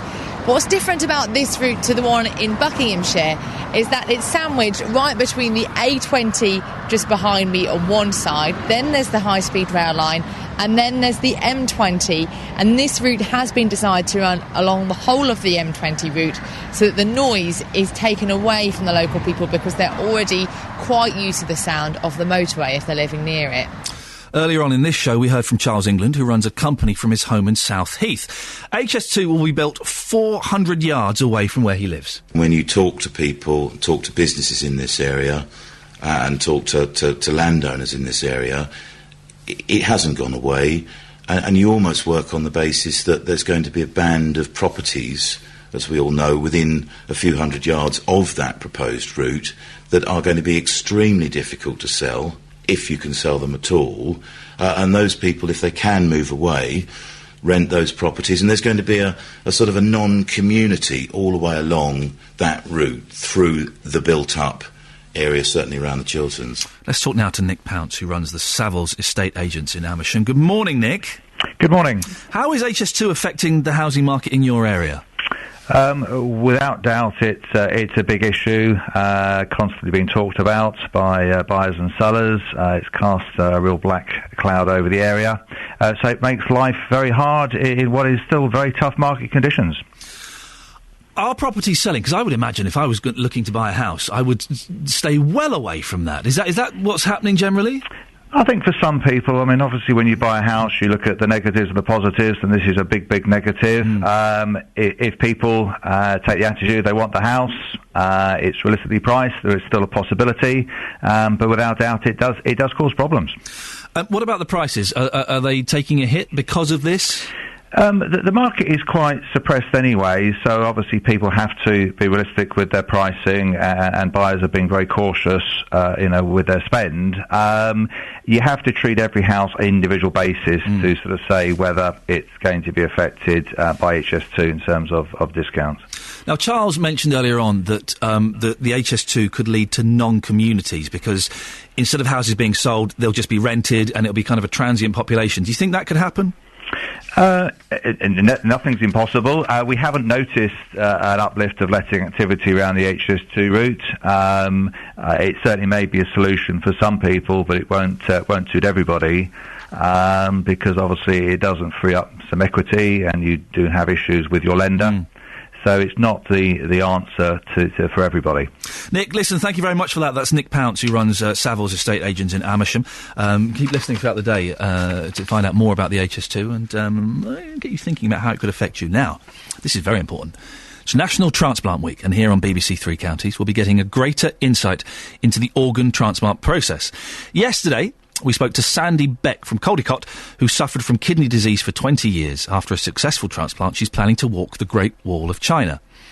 But stories like Sandy's wouldn't be possible without organ donors, and more than 7,000 people nationwide are still waiting for transplants. Our reporter Jenna Benson is at an organ donor awareness campaign by the Lister Hospital in Stevenage. Yes, Ian, I'm standing in a very windy Sainsbury's car park, and just over the road I can see the Lister Hospital, and in the foyer of Sainsbury's they're just finishing up setting up a desk with all the information that you could possibly need on organ donation. Liz, you're here with me today, and you've just been at the desk, and as I came to speak to you, you've already had people approaching you trying to find out more. That's right. You know, that's the whole idea of this stand today, is actually to get ourselves out to the general public and encourage people to join the organ donor register and answer any of their questions. Now, you work for the NHS as well, so when people normally approach desks like this, they may think that the person that's trying to tell them the information doesn't have the background, but you do. Yes. So what is it? How many people are you actually trying to sign up? Is there a target? What are you trying to achieve? Well, I actually work for NHS Blood and Transplant, and my colleague and I are both coordinators, so, you know, we are specialised in this area, and what we just want to do is answer the public's questions and encourage them to join the organ donor register. But please come along and we'll have a chat with you. Well, some people might think, well, why Sainsbury's? When you're shopping for your lunch, you wouldn't necessarily think about going on the organ donor register. My colleague and I are actually based at the Lister and the QE2 Hospital in Welling, and it's just across the road. We have colleagues that want to come across and support our cause, and do you think as well that people, when you approach them, because obviously you're in a very busy foyer, that some people may have a barrier that comes up when you try to approach them about this subject, because it is a very sensitive subject? It is, and we're not here to pressurise the public in any way. It's an individual choice, and we just want to answer the questions that people put to us, not sort of bully them into it in any way. You're here all day, you're giving away balloons as well. We are. What time are you here until? Till 4 o'clock this afternoon, so do come along, we'd be happy to chat with you. There's a lot going on in this Sainsbury's car park at the moment, because just behind me you've got the Beds and Hearts breast screening service, so you can come down to Sainsbury's, which is opposite the Lister Hospital, get your car washed, get your shopping, talk to Liz about the organ donor register, and maybe even go and get your breasts screened. I shall be doing that. Thank you, Jenna. Jenna, could you ask Liz, surely the opt-out system is the best way forward, where everyone assumes that your organs are up for grabs unless you opt out of it? Yeah, there's been a lot of talk, Liz, about the opt-out system. I mean, what are your thoughts on that? Should everyone just have to opt out rather than opt in? It's a very individual choice. We're not sure whether that's the positive way to go forward at the moment. Last year when we had our campaign, 1 million people signed up, so it's obviously working the way it is, actually. Excellent, Jenna. Listen, thank you very much for that. Superb stuff. I think it's very important that, listen, when I go, you can have whatever you want. Seriously.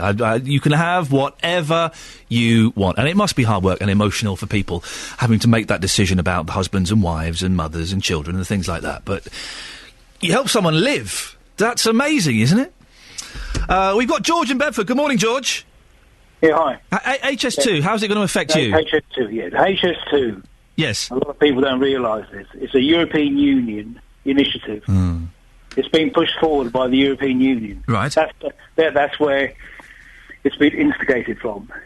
Because effectively, you have regions, don't you? I mean, the country's been split into regions. And England is just a region of Europe, and that's part of the... part and parcel George, of being an EU member. We're running out of time. I haven't got much time, and this is fascinating. Where is your evidence that this is an EU directive? Well, you can look it up on the internet. It's there. It's something called TNT. Right. Okay. That's where it's been pushed forward. It didn't start with the government deciding to do this. It actually emanated from... but if the government didn't think it were a good idea, they could stop it. They have the power to stop it. Europe can't tell you to put a train... Possibly, I don't know. But I mean, all the evidence suggests that the cost and far outweighs any benefit. I mean, 20 minutes off the journey time or whatever it is. I mean, it doesn't seem a lot. George, I've got to move on. Just want to get in David. Good morning, David. Yes, good morning. Well, if the EU, if this is correct, and I'm sure it is, then they must jolly well pay for it. That's my view. I'm an ex-British Rail employee. If the EU is so flush with money, let them pay for it. The only reason they're flush with money is because we give them like £20 million a second or something ridiculous. Absolutely right. David, thank you very much. Ta-ta. There we go. Wonderful. Listen, while I'm doing this show, I want to speak to more people like George and David.